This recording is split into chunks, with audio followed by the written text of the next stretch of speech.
Yes, yes, y'all. We're here.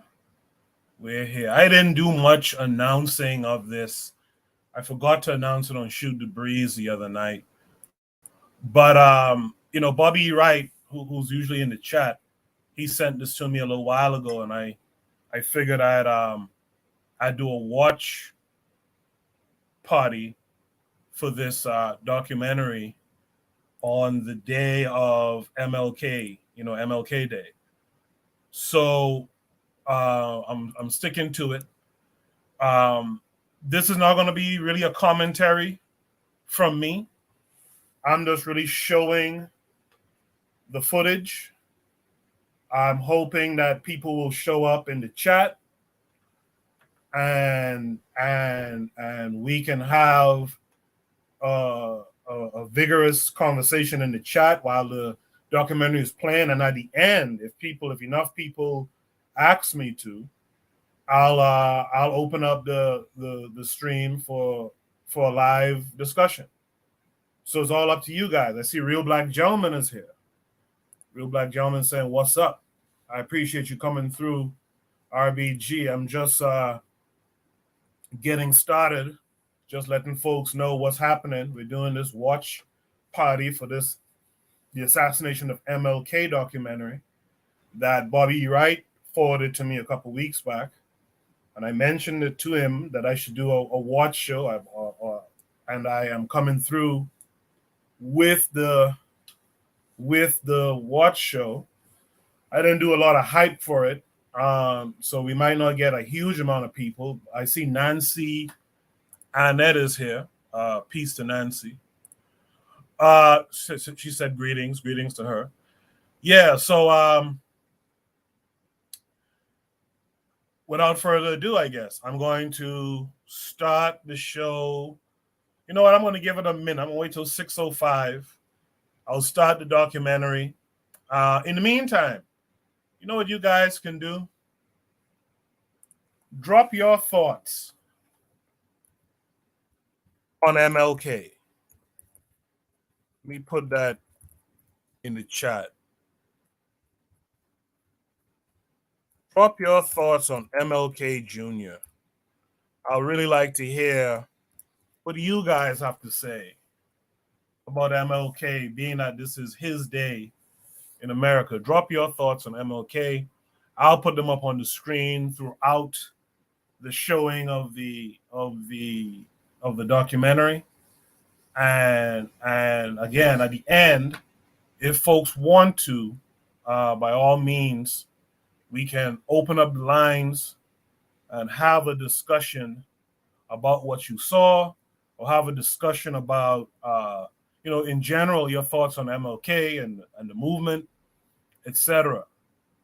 So, without further ado, it's 6:05. It's enough time for folks to have got the notification and come on through. I'm going to play it. My mic is going to be muted. Tanzan says Amani to Tanzan. Thanks for coming through. I'm going to mute my mic and just play the film. And you guys drop your comments as the film goes along, all right? I'll see you guys after the film.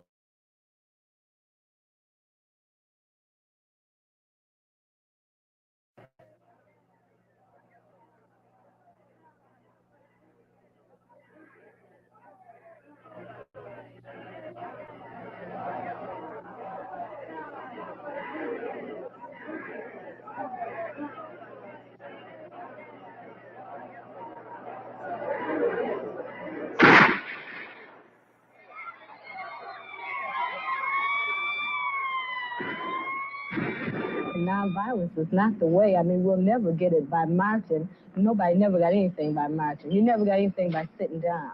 If you have to sit down to get something, you'll never get it. So the best way to get it is to get up and go get it, if that's what you want, if you really want it. And even if every black person in America got together and asserted himself violently, I still don't believe this would be the answer. Because I don't believe, number one, that we can win. And number two, I'm not at all convinced that this is the way to effect a meaningful, lasting change.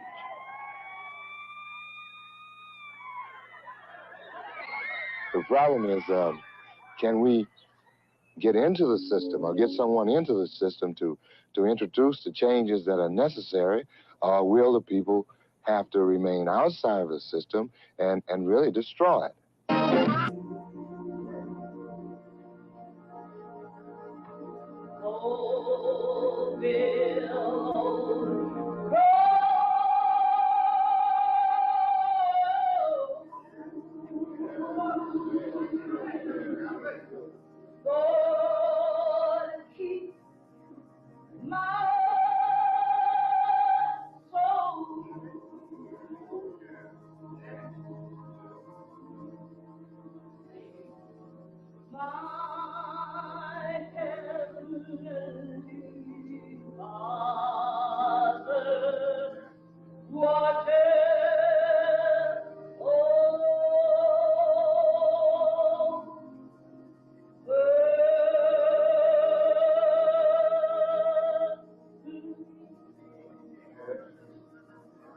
Any of you around when I have to meet my day? I don't want a long funeral.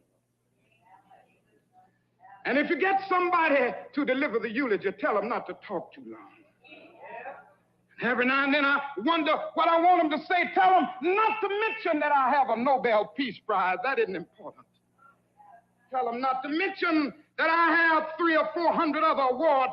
That's not important. Tell them not to mention where I went to school.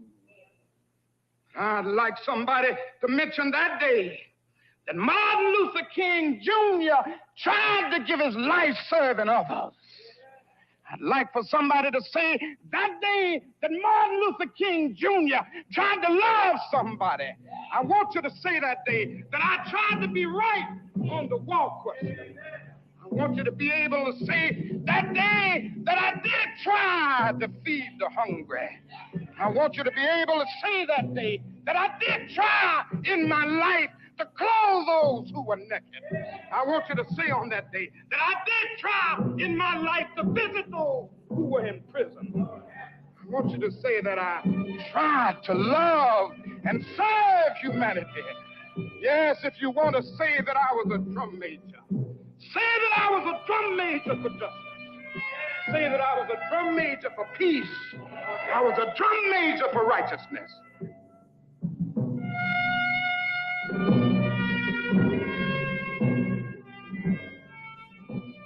I just figured to walk out the door when a special bulletin flashed on the television that Dr. King had been shot.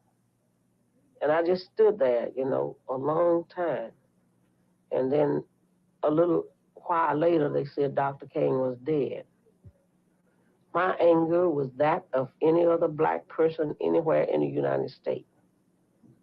The 4th of April, how could this happen to a man that had given his life, not just himself, but for his fellow man? And I was angry. And there's a whole lot of other people were angry that he was that nonviolent, but he had to die that violent. Well, I said this about Dr. King. He had a good thing, good deal. I thought the whole world and a lot of it.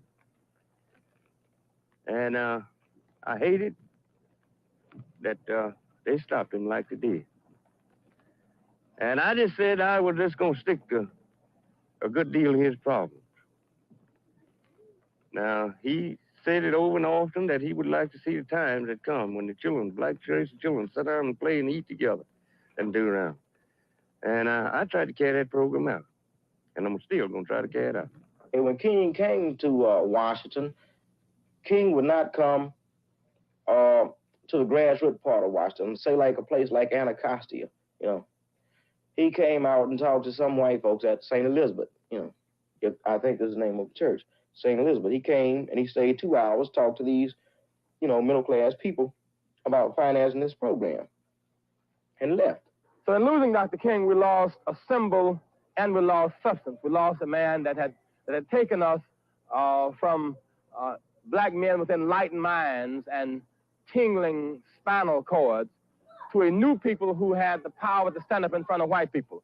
I developed the power to confront dogs, to confront sheriffs, to confront jails, to confront death.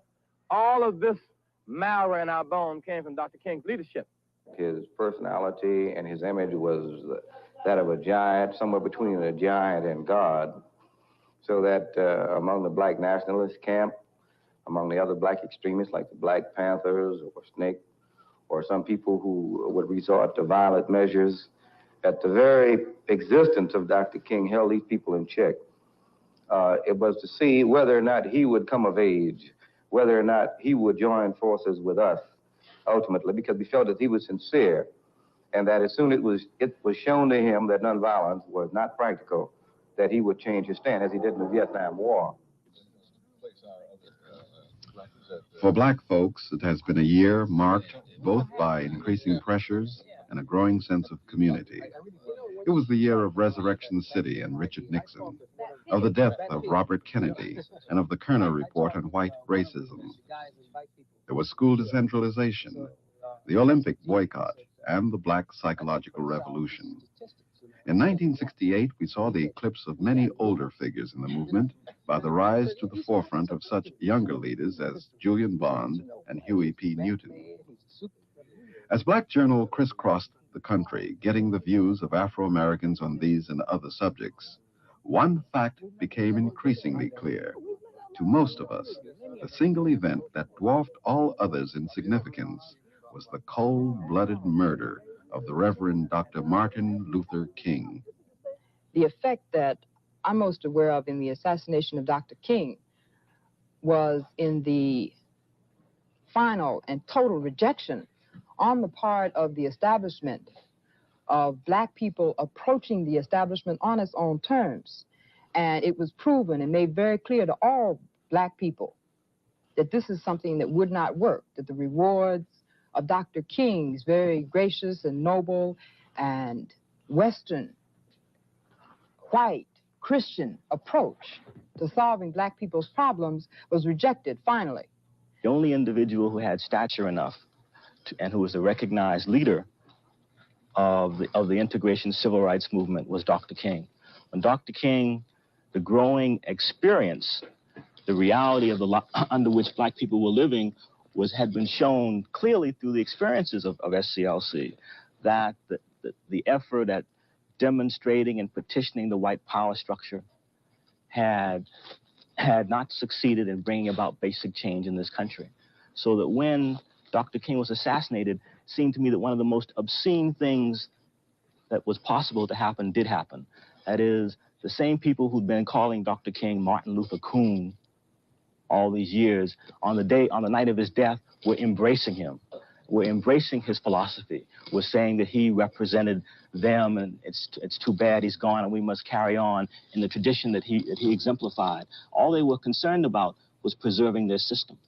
And the real nature of their concern was proven when the Poor People's Campaign marshaled its forces and came to Washington, because the same people who a month previous had said that there are democratic processes by which change can be effected in the country, and what you need is to be nonviolent and to maintain the nonviolent tradition and come with your hat in your hand and beg white power structure to do the right thing. The response of the white power structure to that effort was guns and police and the destruction of the Poor People's Campaign. The Poor People's Campaign, that was supposed to have been a landmark. It was supposed to have been a very important opportunity.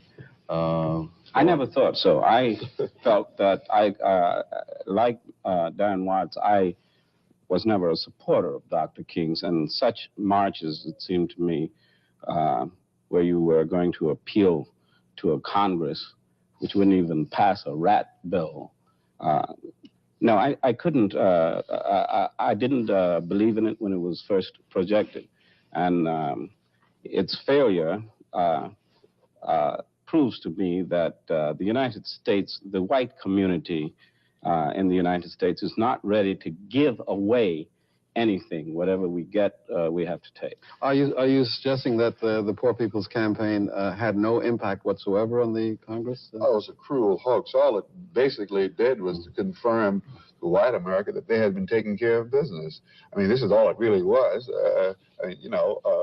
to go tell the white establishment that that they had been persecuting us. They know damn well what they've been doing all these years.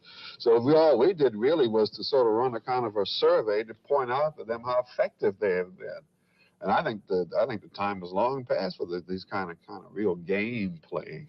Well, I think the most important event of 1968 was the Poor People's Campaign, specifically Resurrection City. The Poor People's Campaign forced America to make poverty an acceptable living reality in this country.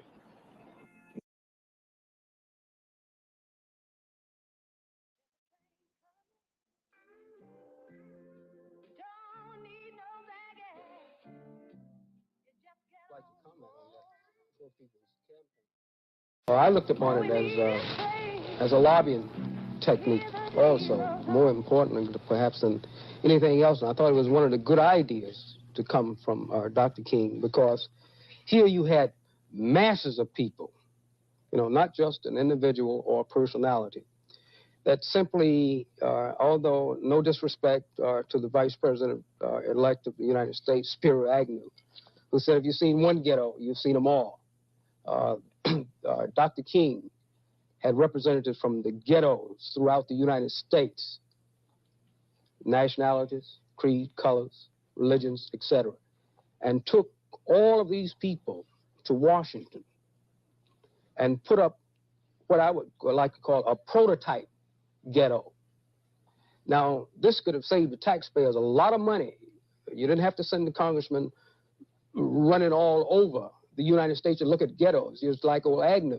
You just send them down to Resurrection City. And if you've seen this one ghetto, truly you would have seen most of the ghettos of the United States. And I think to that extent, I consider it successful, although most people said it was a failure because of the things that happened in Resurrection City.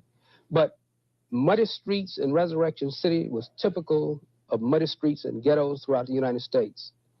Cops coming in and tear gassing people in the night who were asleep. Some of this happens in the ghetto. People being beaten and robbed. Some of this happens in the ghetto. People who did not have 3 good meals a day. This happens in the ghetto. People who were idle. This happens in the ghetto. Virtually everything that went on in Resurrection City went on in the ghettos of the United States of America. And if Congress had just simply not turned its back and had not ignored Resurrection City, much good could have come out of it. Of course, we had the assassination of Martin Luther King. We had the failure, I call it a failure, I didn't agree with it in the beginning of Resurrection City, the Mule Train March on Washington, Poor People's March. These things prove that black people had to develop a new way of thinking, a way of thinking that I've always believed in, which is that it's really money and power. I think that in depth what the significance of Resurrection City was to the black people in America today was that, look, the dream is gone. You see, Dr. King had a certain air about him, a certain mystical air, that people for years believed that all they'd have to do is follow him down the street peacefully, and somehow we were going to get rights, in a magical fashion. And I think that once he was no longer there, and the people could see what was happening in a detached fashion, that is detached from King, even though you couldn't say it was completely detached because his spirit was still there, but the man was no longer there. His charisma was no longer there. He was no longer able to hoodwink people with outstanding oratory. They had to look at the facts, and everybody, I think for the first time since beginning to follow Dr. King, realized that the whole era was over. I think the era was over in 1963 at that picnic called the March on Washington. I question how much hold Dr. King did have on the people.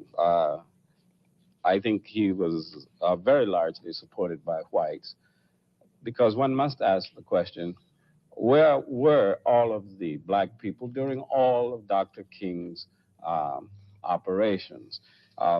One would have thought that after his death, there would have been many, many millions of people marching to Washington to beg Congress for some respite from oppression. But no, they took to the streets for many reasons immediately after his death. And I think the main reason was because even those of us who disagreed with Dr. King felt that symbolically we had been shot too. We are underestimating the significance of the poverty program, the march, which Martin Luther King was slated to lead immediately prior to his assassination. This represented a new dimension which was being added to the whole campaign led by Martin Luther King.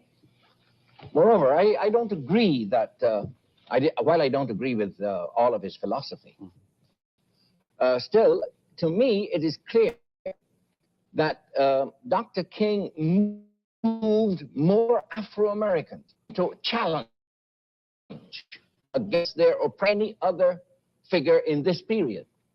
And at that moment, he was about to add millions of poor Euro-American people, which represented the kind of challenge to the power structure which they couldn't take.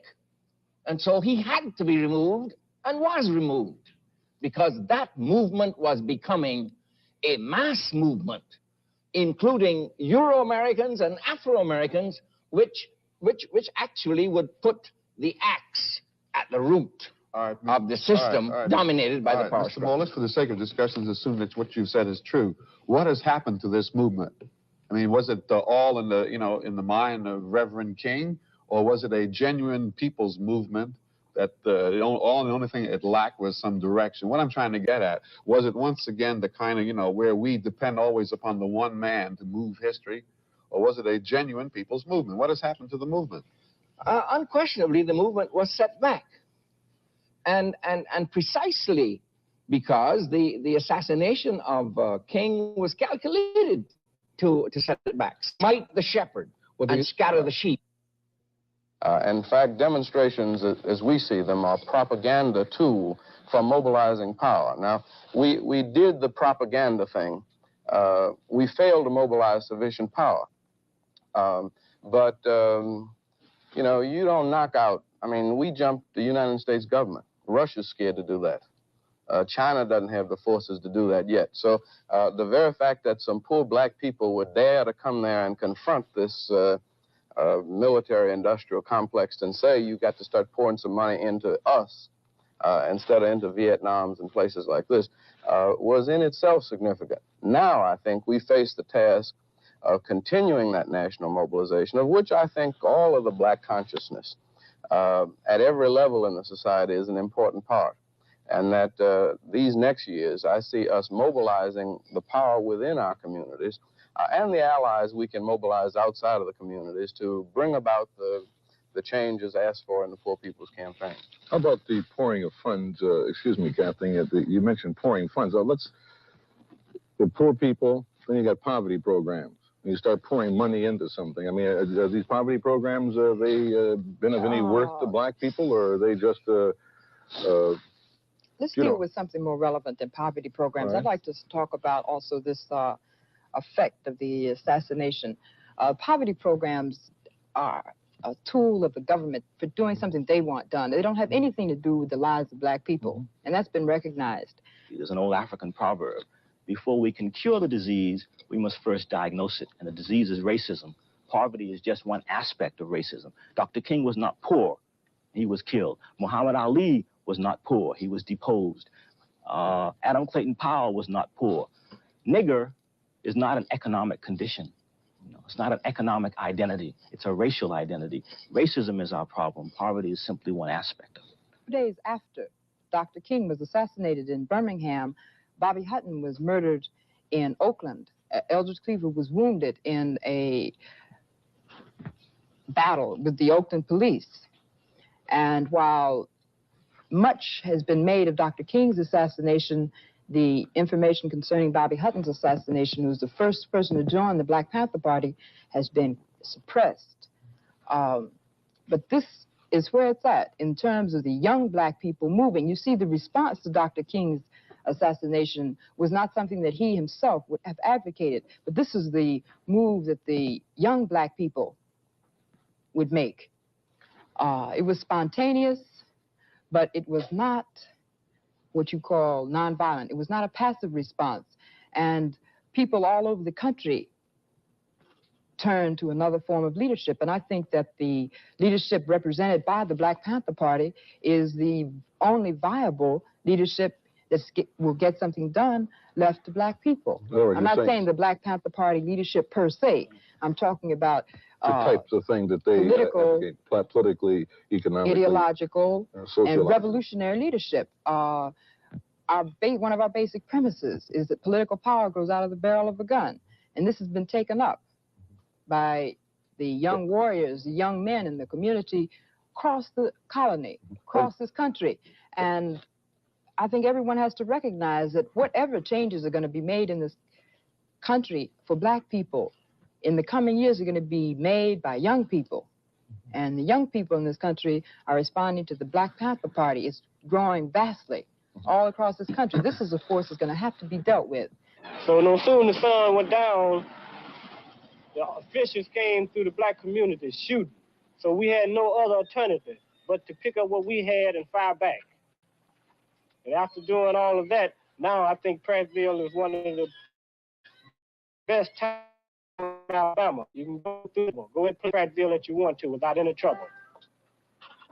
I never heard of a sit-in revolution. The only type of revolutions I've known about or read about have been bloody revolutions. Examples of the Russian Revolution, the Revolutionary War, where one man said, "Give me liberty," or "Give me death." Violence has a way of being very healthy and functional for the development of the society. By that I mean it's frequently in times of the peak violence where the society can take that next major important step, like Cleveland. Black people now must patrol their communities. I think black people are as sympathetic to the nonviolent approach as they've been before. They've become much more impatient. But as far as their sympathy and their concern for nonviolence, by nature, black people are nonviolent. Just like by nature, white people are violent, because this is something, as an instrument, they have used through centuries to bring about change, where black people have done just the opposite. We're still going to have to participate to some degree in the electoral process, because you can't tell people that the electoral process is fraudulent if they haven't, say, participated in that to some degree. So that we see ourselves waging more or less two battles. We see ourselves waging a battle in the streets. We see ourselves waging a battle through the electoral process, you know, in order to, to very neatly sharpen the contradictions in society. Well, we're in a position now, whereas we have a lot on the white man, we're in a position where we can hurt him, and we're going to hurt him. We have to. And I think more so he realizes that we can hurt him. And this is scaring him half to death, which is another good thing. And I think it's time to fight. Whatever you believe in, it's just time to fight.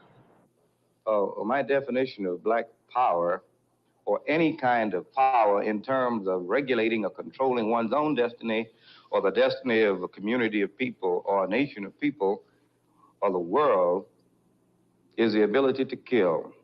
The ability to kill. I have some difficulty, however, in shifting totally to the philosophy that the answer is in the barrel of a gun.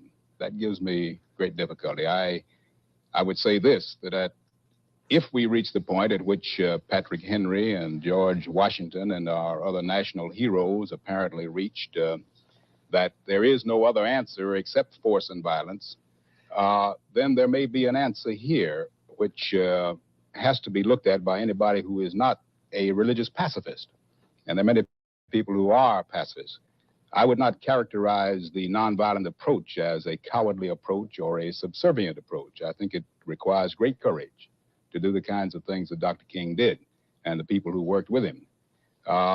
It seems to me, however, that there is a change in strategy that is called for by the events of 1968.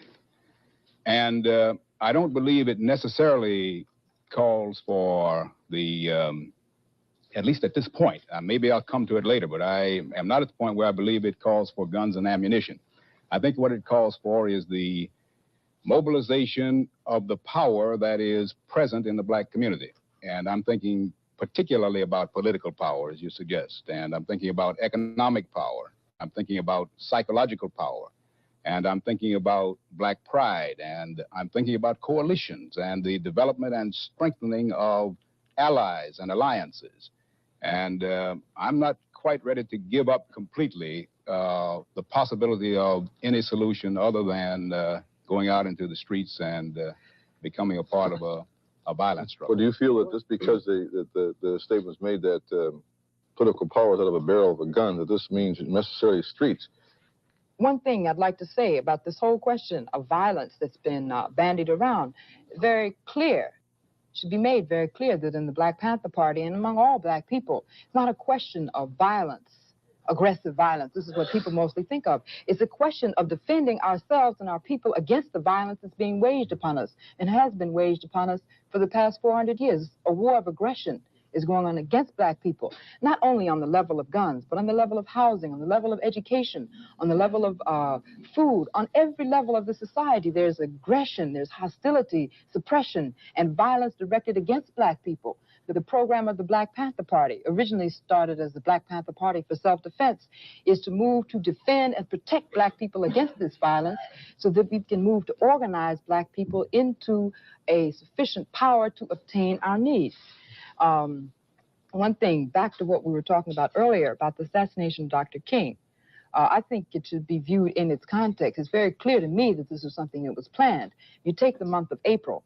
On April 1st, President Johnson announced that he wasn't going to run again for office. And this was a profound shock that went around the whole world. Everyone was sort of caught off balance. On April 4th, Dr. Martin Luther King was assassinated, another shock. People were juggled around. They didn't know exactly what was going on. On April 6th, there's an eruption in Oakland, which is the hottest spot in terms of the black movement, in which the Minister of Information, Eldridge Cleaver, was almost assassinated. I do think that the black man, within a very few years, will build up his own political party. The politics of this world is made by the white man. You don't have any yourself. The white man makes all his politics. Then he teach our people those laws or politics in which he has planned and devised himself. And there is so much crookedness in the white man's politics that you cannot win with his politics. The question is, are we not in the American economy more and more an obsolete people? They do not need our labor anymore. The fact of the matter is they don't need the labor of most white people, but the message hasn't reached them yet. It ought to have reached us because we are more and more unemployed. And aren't we really talking about, isn't the basic question that faces us, that faces the nation, the whites, the basic question is, what do you do with the people that you don't need anymore? I know what they've done with them throughout history. And that's one question. And then the second question for the black people, or those who are attempting to map out strategy of struggle, is, do you continue to work within the system that has neglected you and oppressed you and repressed you for 300 years, or do you attempt to change that system? And by change, I mean eliminate it, overthrow it. What do you do? I mean, this is a question I would throw out. Well, it seems to me that we have to do both things.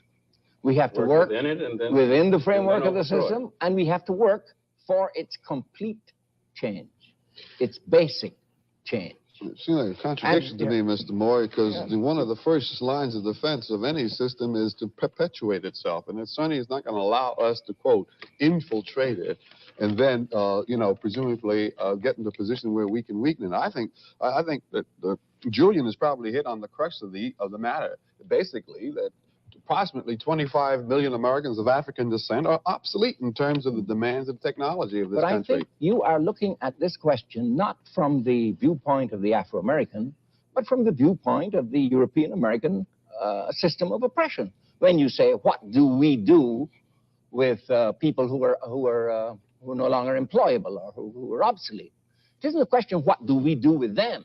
It's a question of what we will do with ourselves. That's what we're talking about. Just a minute. No, wait a minute. We agree, Mr. I think we've overlooked and what we will do something with very significant ourselves involves this organization to get as much power as we can, and to get the means of changing this. But Mr. Moore, all I am asking There's is no that we be contradiction. clear about this. I think there is a contradiction. You can't talk about getting as much power as you can by working within a legislature. There's, let's say, any state, any of the 50 states. How much energy do we have? How much unity do we have? Look at the unity that is demonstrated around this table here. We don't have enough power to do all of these things at once. And it seems to me that there is such a basic contradiction that we ought to address ourselves to it. Working within the system, it seems to me to mean that you're going to waste years and years and generations, because those who are the most articulate will get better jobs and whatnot. They move out of contact with the community. Another hot young men come along, and the same process follows. And what we're talking about really by is... offers of prizes from the establishment.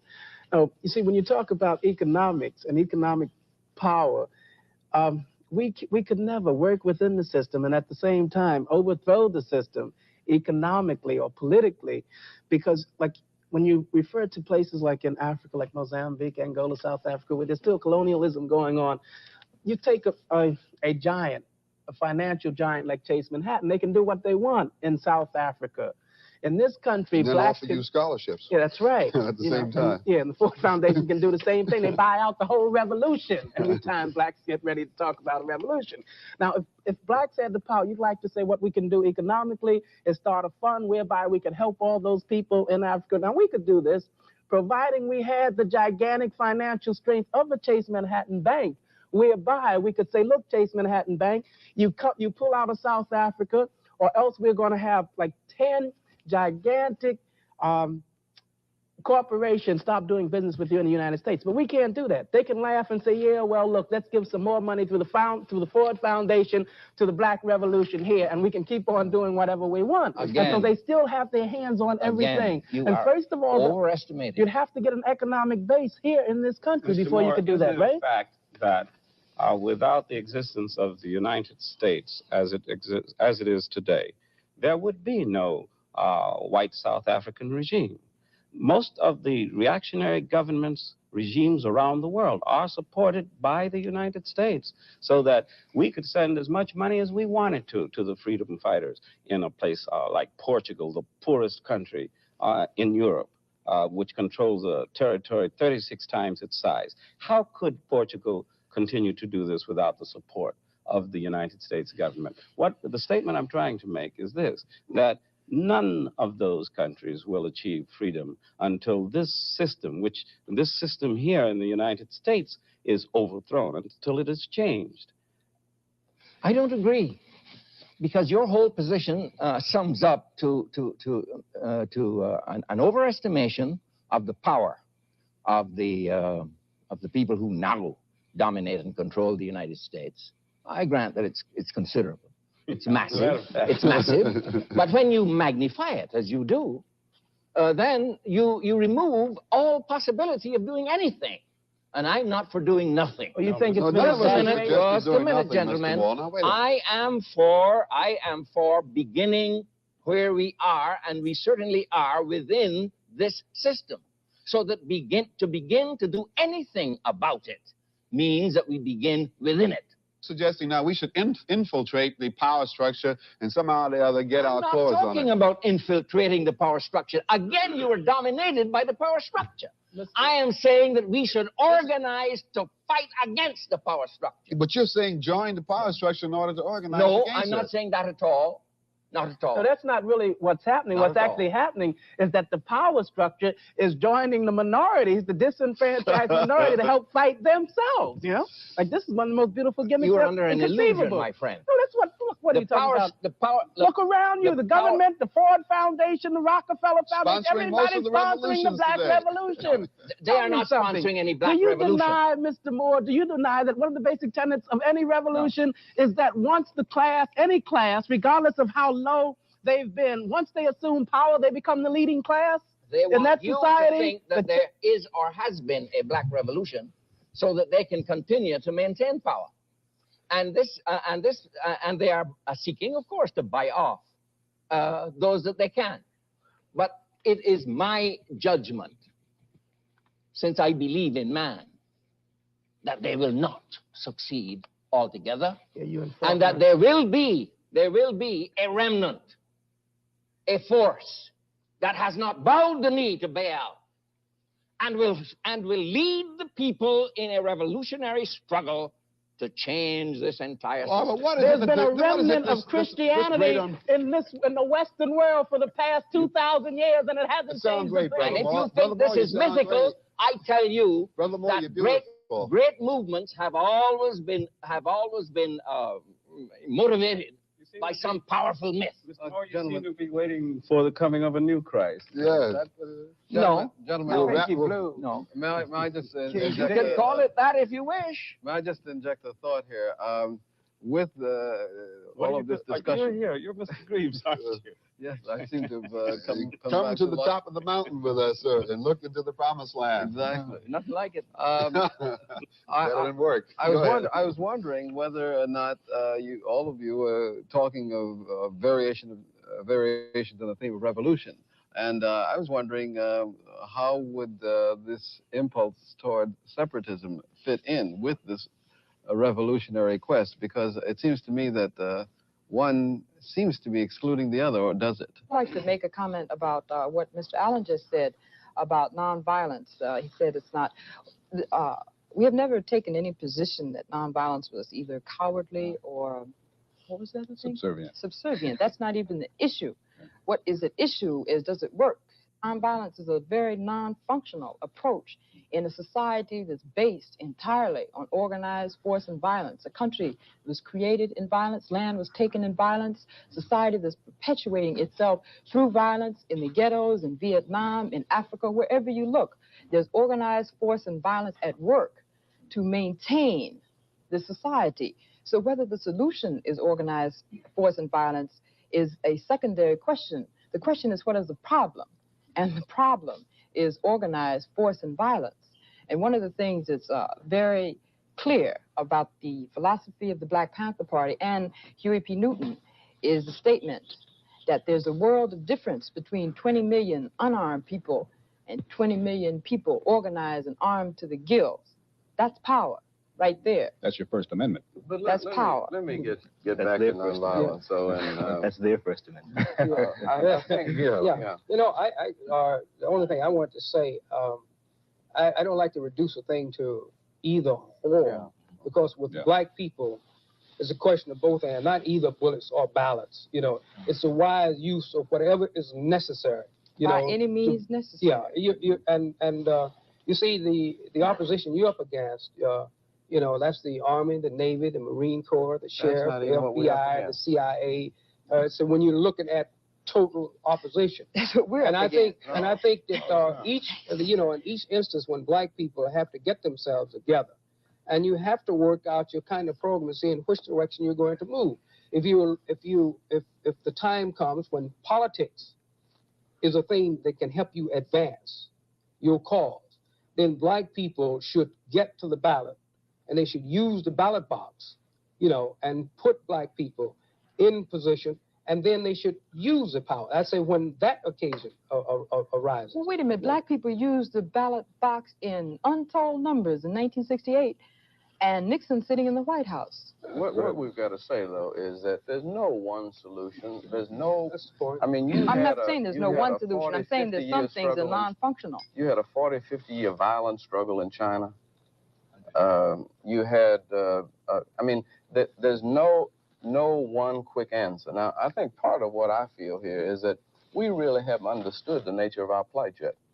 I think some people haven't. No, that what is the power based on? See, I think the reason we centered in the South is this whole big military-industrial complex you talk about is the enemy. And that is resting on the power of about a half a dozen Southern senators and congressmen that virtually control your committees in the Congress. And you don't break that power by shooting a cop. So you break that power at its source with Richard Russell, Talmadge, Eastland, Stennis, Mendel Rivers in South Carolina, the Byrds. Those are the people that keep the lid on, that control the military contracts, see, that spend 2/3 of our federal budget on oppression around the world. Now, if violence is the tool, then it ought to be directed in the direction of the enemy. Now, the poor cop on the beat is just another tool. Now, one more thing. Even the poverty programs, see, North and South are quite different. And that's why I think we've got to look carefully at them. In Mississippi, the Child Development Group, that was survival for those black people. They took the poverty program in their own hands, and they developed a network that really helped them to survive in the most vicious system of racism. But then the funds were taken away. But they got them back. Right, but they weren't in control, not really. No, they're in control now, and they're in control in Alabama. I'm saying there's never going to be a time when you're totally in control. Why Life not? Is a constant struggle. I don't see why black people can't be totally in control of their destiny. Oh, only if you struggle and fight for it. Well, that's what it's all about. But you got to fight with your head as well as with your fist or with your gun. Well, maybe, I think that all wars involve fighting on every level. That's you see, right. Politics is warfare without bloodshed, and warfare is politics with bloodshed. Yeah. I'm quoting Huey Newton and Mao Zedong and Ho Chi Minh. Well, let's put it this way. If that's the case, then if we're in looking... the English language. If we're looking at the... One more thing. All right, well, go ahead. I would say that when we begin to organize and educate our people so that we say to this military-industrial establishment that, all right, your economy is based on steel, automobile industry is the biggest consumer of steel, we're going to hit you at the heart of the economy, and come 1970, no 1970 car rolls in the ghetto. And then you will be, then that's the kind of power that they can't counteract simply by beating up a few people or assassinating a few people or putting them in jail. What you're saying is that you don't have a single weapon, but you're constantly on the lookout for leverage. And wherever you find it, you have to use it.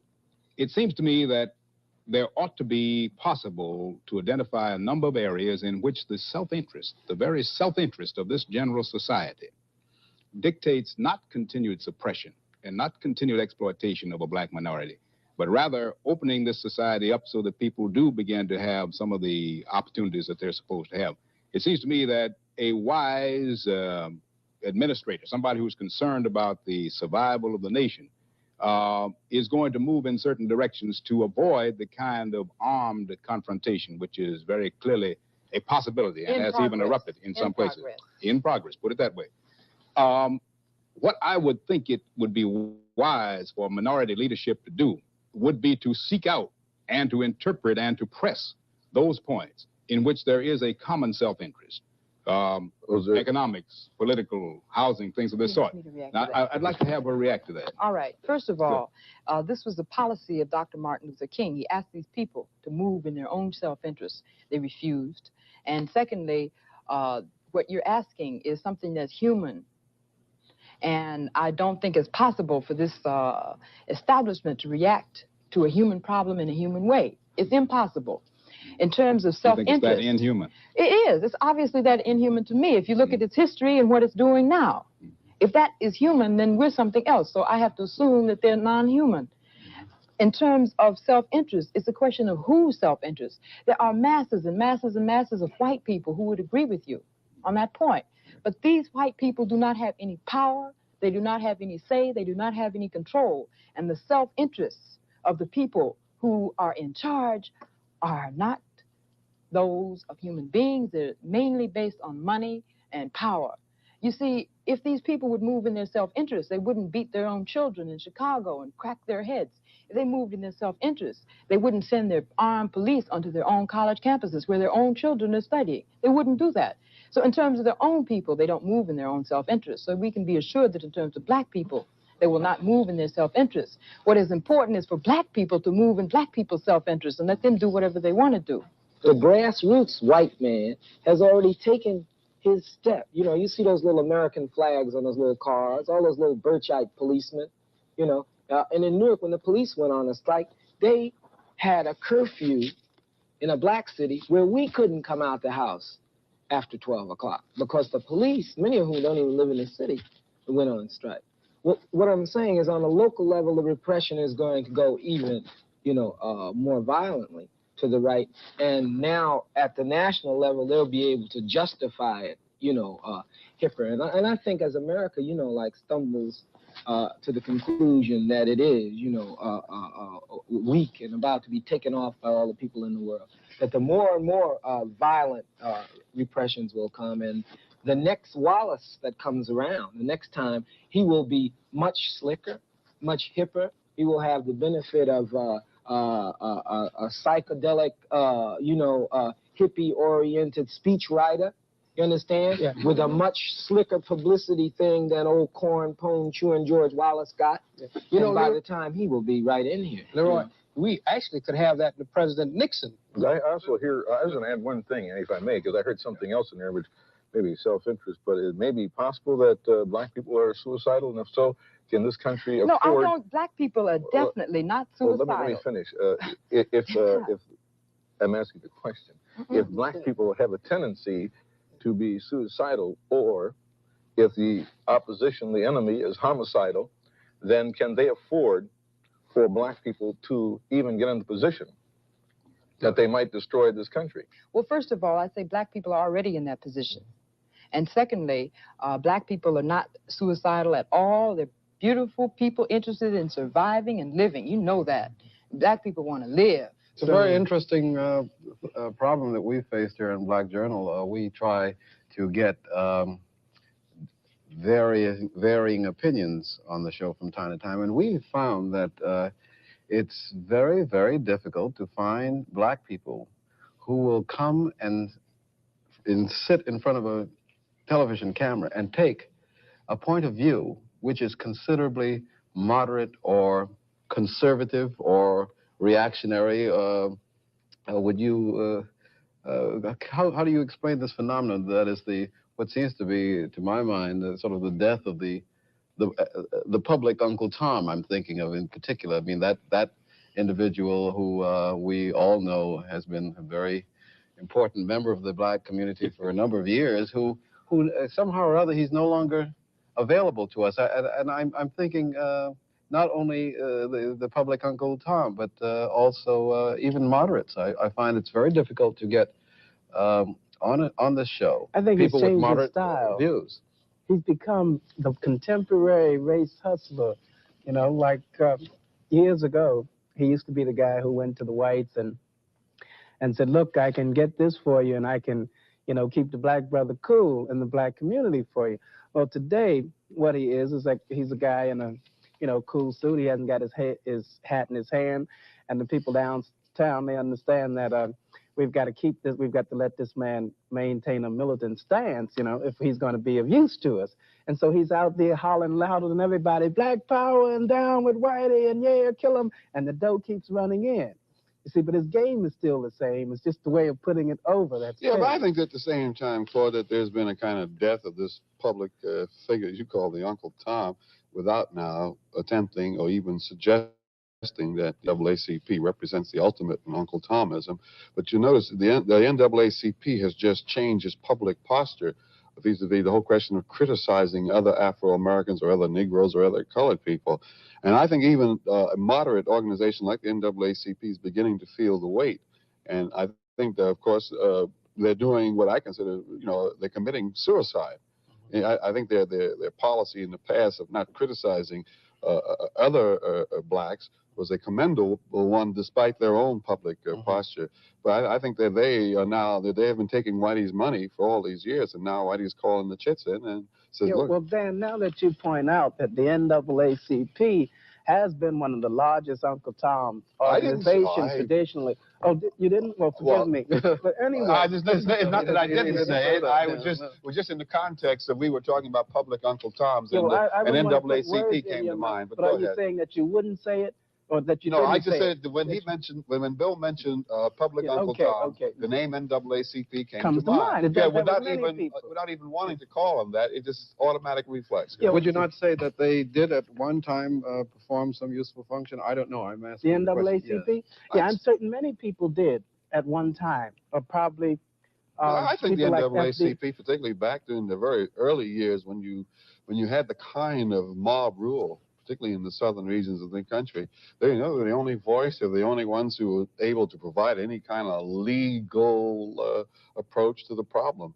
Well, I think that they've just outlived their usefulness as they're now structured, as they were structured then. I don't think they've changed visibly. But the people who have convictions are not in power. Right here. I'm sorry we have to cut this off at this point, although I know that in the future, all that we didn't get on the program on Black Journal tonight, we'll have on in future programs.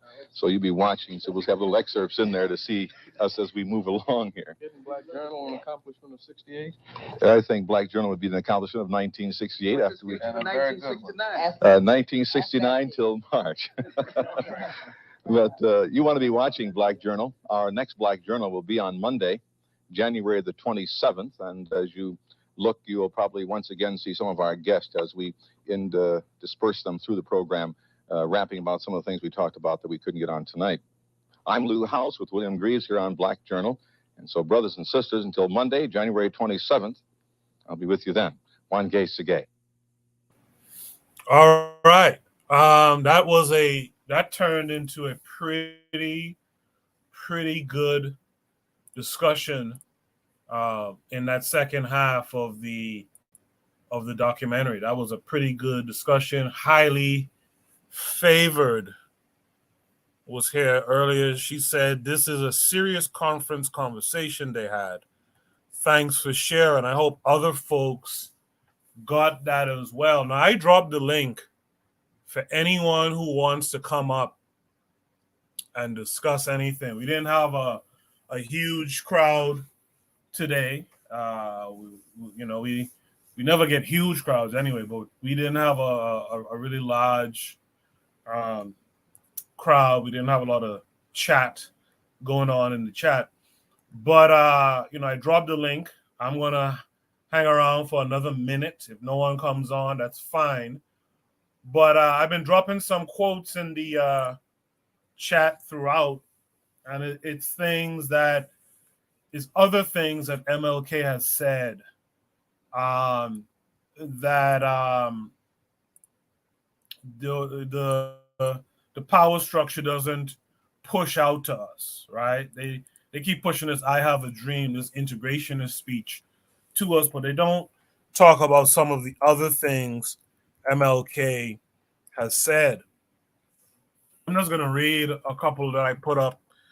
MLK once said, "Faith is taking the first step, even when you can't see the whole staircase." And that's a very interesting quote, and something I hope more of you folks in particular, who listen to these shows on KWAZ radio, I hope you guys will take that. I always talk about it. Black folks require too much buy-in. You have to convince Black folks to accept or to do something that is of interest to Black folks. Black folks require too much buy-in. Sometimes you ain't gonna see the whole picture, but if you understand the people in charge, the folks who are bringing the ideas forward, the folks who are doing the work, just go ahead and help them out. Feel me? Just go ahead and help them out. Another quote that he said, a man who won't die for something is not fit to live. And I put that charge to all of you out there. Are you willing to die for your future generations? Forget about me, right? Forget about me. Forget about anyone else. Are you willing to die for your children, your grandchildren, and the great-great-grandchildren that are to come, or grandnieces and nephews? Because if you aren't, then there's a question of why should you live anyway, right? Let me pause those quotes and welcome in Real Black Gentleman. Real Black Gentleman, how are you today? I'm straight, relaxing, good, enjoying my day. Today was a good day to relax. What did you think of the documentary? Well, I was kind of in and out most of it. I didn't really pay attention to too much. I just think that a lot of times I think Martin Luther King Jr. gets, he's a complex person, and it's always like his life was like net good. I mean, it was always a net good. I can't find the small indiscretions in his life and like poke at him. Like that's the thing. It's like he did so much. He was like the tip of the spear, but in the form of just like that orator. You know what I'm saying? He was just calling it what it was. I mean, people forget. A lot of people hated King in his day. Yeah. Like there's a whole black woman who ran up and stabbed him in the church in the service, and I don't know what year it was, but this was like a couple years, you know what I'm saying, before he died. I don't know if it was in the 50s or whatnot, but he got stabbed. He got a whole attack during his own service. Like he gave a lot of support to the brothers down south who were fighting. You know what I'm saying? I think a lot of times people heard what he was saying and what he was doing, and they kind of thought that he was just too much of a rabble rouser. They didn't want him to talk about anything. They were really, really comfortable. Like they were okay with him talking about, integrating and stuff. But when it actually came down to like, you know what I'm saying, look after black people and like really like being an advocate, people wasn't on that type of time back then. And I'll say this, it's like when people love to water down Martin Luther King, like they'll even calling it, again, this is like even calling it MLK Day is like, when Malcolm said if you pour a little bit of milk and coffee, you know what I'm saying, instead of what will make you up put you to sleep.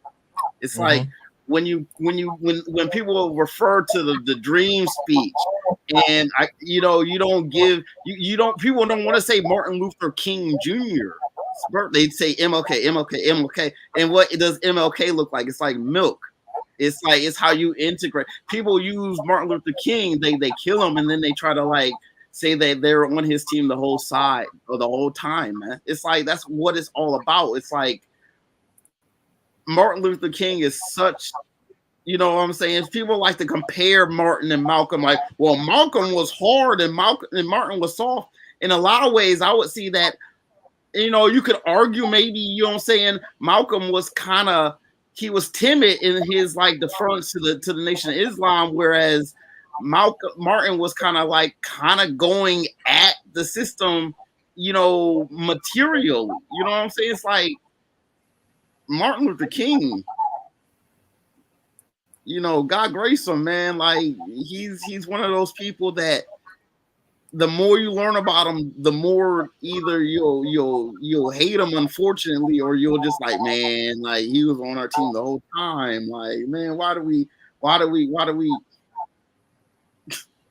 I just, you know what I'm saying? It's like everything he tried to do, you know what I'm saying? Like, you know what I'm saying? The whole burning house. Like he was really trying to like make sure that America, he was really trying to make sure and speak to this country to be like, Black people have to be recognized. We have to be recognized. We have to be recognized. And in doing so, he, tagged on to a lot of the, you know what I'm saying, the narratives of trying to, board versus board education, how, you know what I'm saying, that whole culminated into his whole, I have a dream, but he really just wanted to make sure that like Black people weren't getting attacked in the streets, that we weren't getting, you know, the whole second classness. If he could do it without integrating, I'm sure he would. That's why he was saying, "Oh man, I integrated my people." Like, shoot, like why'd I do that? Like, my bad, my bad, my bad. And it's like that's the whole thing. Like, the more you learn about King, the more you realize, like, even though he made mistakes, you know, it was like, yeah, it's critical. You shouldn't have like got into it,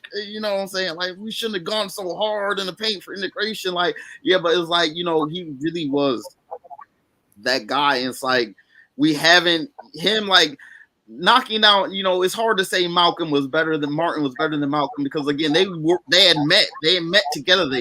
This is black people in the act of organizing and getting together. And it's just once those two fell, they knew that there was a vacuum. Then you go after Fred Hampton, it's the vacuum of black, you know, vanguard, like out there up front. And it's just once that's there, then you have the 70s. It's just like it gets stupid. It gets stupid in Black America. It's like we're constantly trying, but it's just like everything's gone. I mean, the wars going on in the beginning of the 70s. It's just it's terrible, and we still have not come back from that. Real Black Gentleman, what's one of your favorite quotables, I guess, from MLK? Is there anything that really stands out to you? They'll feel the pain when he's talking about it's time. You know what I'm saying? It's time for, you know what I'm saying, when he's talking about we need a bank and we need to redirect the pain. That's the one that gets me when he says that. Yeah, I appreciate that that. speech where it's like, yeah. This quote here I like a lot, actually. The quote on the screen right now. If you can't fly, then run. If you can't run, then walk. If you can't walk, then crawl. But whatever you do, you have to keep moving forward. And that's the thing. You see, my issue with black folks like to mirror what white folks are on. And so the MLK that black folks talk about is a passive MLK. It's nonviolence. It's this type of, you know, integrationist, this type of thing. But MLK drops some gems on you like, listen, you need to be putting in some work. And not just those with a college degree and all that stuff. I think I posted a quote about that earlier. It doesn't matter about your degrees and if you could use subject verbs properly. Find yourself around people who can, if that's what's called for, and help them do the work. But we have this thing, I hate to bring it up, but we have this thing where we just want to sit around and tear down shit, critique it to death. When someone comes forward with an idea, we want to tear it down, right? When someone comes forward with some work, we just want to be able to spectate and see what it looks like. No one wants to actually take the next step and actually get involved and help some. You know, we tend to take it. We ourselves as a group, we tend to take this passive approach of let's just sit back and wait and see what happens. But nothing good ever happens when you wait, when you sit back and wait. You have to define what it is you want to see and then go out there and go get it. And that's what I wish people would take from MLK. Regardless to what, at the end of the day, MLK went out there every day knowing that he had threats against his life, threats against his family, and he did the work. Was some of it maybe a little bit off key? Sure. But ultimately, he did the work and he paid a heavy price for it. Most people ain't willing to pay that price. Highly favored earlier when I asked the question, are you willing to die for your future generations, your children, your grandchildren, your great-great-great-grandchildren, your grandnephews and nieces? She said, yes, she is. That's rare. That's rare. And if it's sincere, it's rare because most people ain't really about that shit. Most people will run and leave their mama to die. You know? Athrazer is here. He's repeating what I say. He said you have to define what you want to see and go there and create it. Go there and create it. And if you can't figure out how to do it, go and join other people who have something going on. And be active and help and create. One of the things, I'm going to say it here today, one of the things I like about Shoot the Breeze that I do every Saturday night with a bunch of you guys, but one of the things I also dislike about, well, first, what I like is the fact that folks religiously come out together and commune and share their thoughts on different subject matter and stuff like that. But one of the things I don't like is that, again, to me, is the failing of consciousness. To me, is the failing of consciousness. Because we'll come together as conscious people discussing these ideas and trying to troubleshoot some thoughts and whatnot, but no one will volunteer. No one will really step up and say, hey, let me help you with that. And we're going to perish because folks ain't willing to say, let me help with that. Because there's no paycheck attached to liberation, folks won't say, let me help with that. And that is why, for the most part, why we are where we are. Real Black Jeremy, you have any thoughts on that? A lot of that has to comes from a lot of just it's easy. It's you know that's complicated. There's a lot where people have been divided. And when someone in that division wants to pull together, you find yourself, you know what I'm saying, outnumbered. And it's difficult to bring together that natural process of what we have in common. How instead of like, you know, each of us paying our bills, we find ourselves in a situation where we're collectively paying the bill. These are things that, I mean, it's not impossible, but I mean, it's like when and there's always risk involved, but things you do have to like flesh out some of the details. That's just me. You do see people asking for money, and then you have hustlers who don't seem to pan out. And a lot of times that message overtakes why people aren't just naturally, you know what I'm saying? Like, as if like we always do this. And there was once upon a time we did. And we have been systematic, and there's been a very, very, very successful way that they've been able to dismantle us. I feel like when people try to once again say what we have to do, and you know what I'm saying, like how we get together, there is a resistance because again, like, you know, what we're trying to do has to relate to what it is we're actually doing in our lives. You know what I'm saying? It's difficult to invest everything in something that you don't know isn't going to have an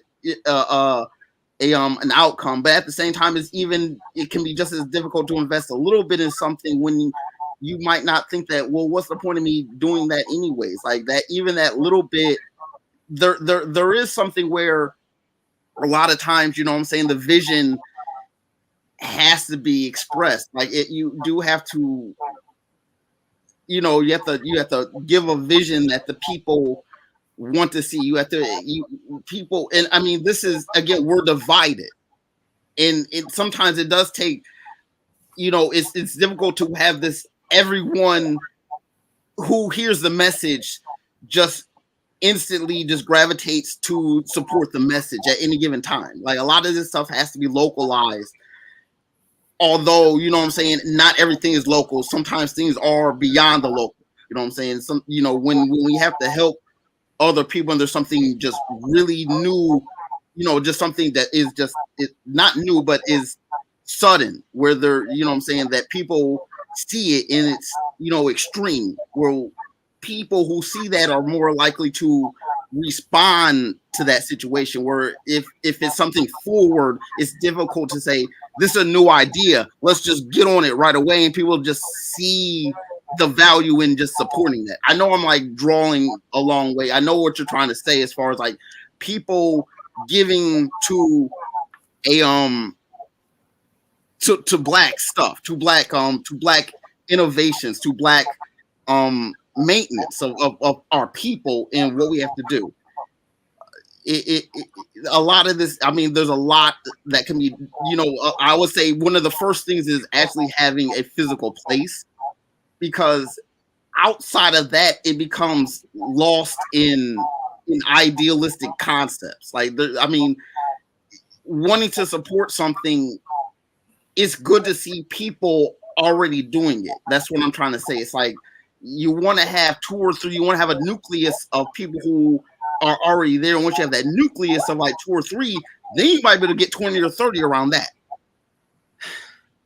But it's difficult. It's like you have to advertise and sell it too.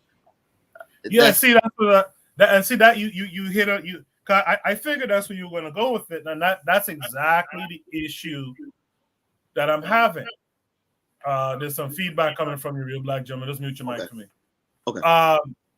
That's the problem. I get what you're saying. Not everyone, because of their socialization, their education, etc., not everyone readily understands. Actually, that's a lie too. The people who we tend to say don't understand what's going on, they do. They do.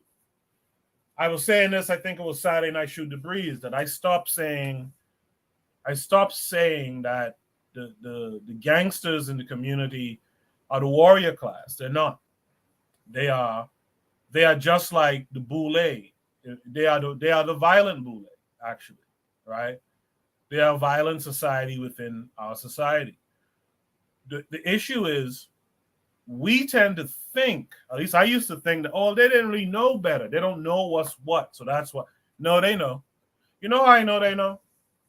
When I look at one of the former gang leaders, Melvin Farmer, when I see him talk about how they only committed crimes within certain radius, they didn't cross certain streets because they knew that was a heftier charge. And that means, on some rudimentary level, that this reality is constructed a certain way that doesn't benefit us. And if you know that, then it doesn't take much for you to realize that we need to be working on changing our reality. You understand? And so this concept of the buy-in, where you have to advertise and sell to get everyone on board, I actually rebuke that now, because I think that our over-reliance on that concept, that you have to sell, you got to convince, you got to make them buy.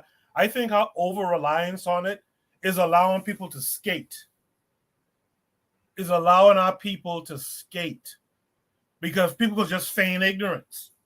We allow our people to skate. Let me tell you, when these rappers, when I see them on these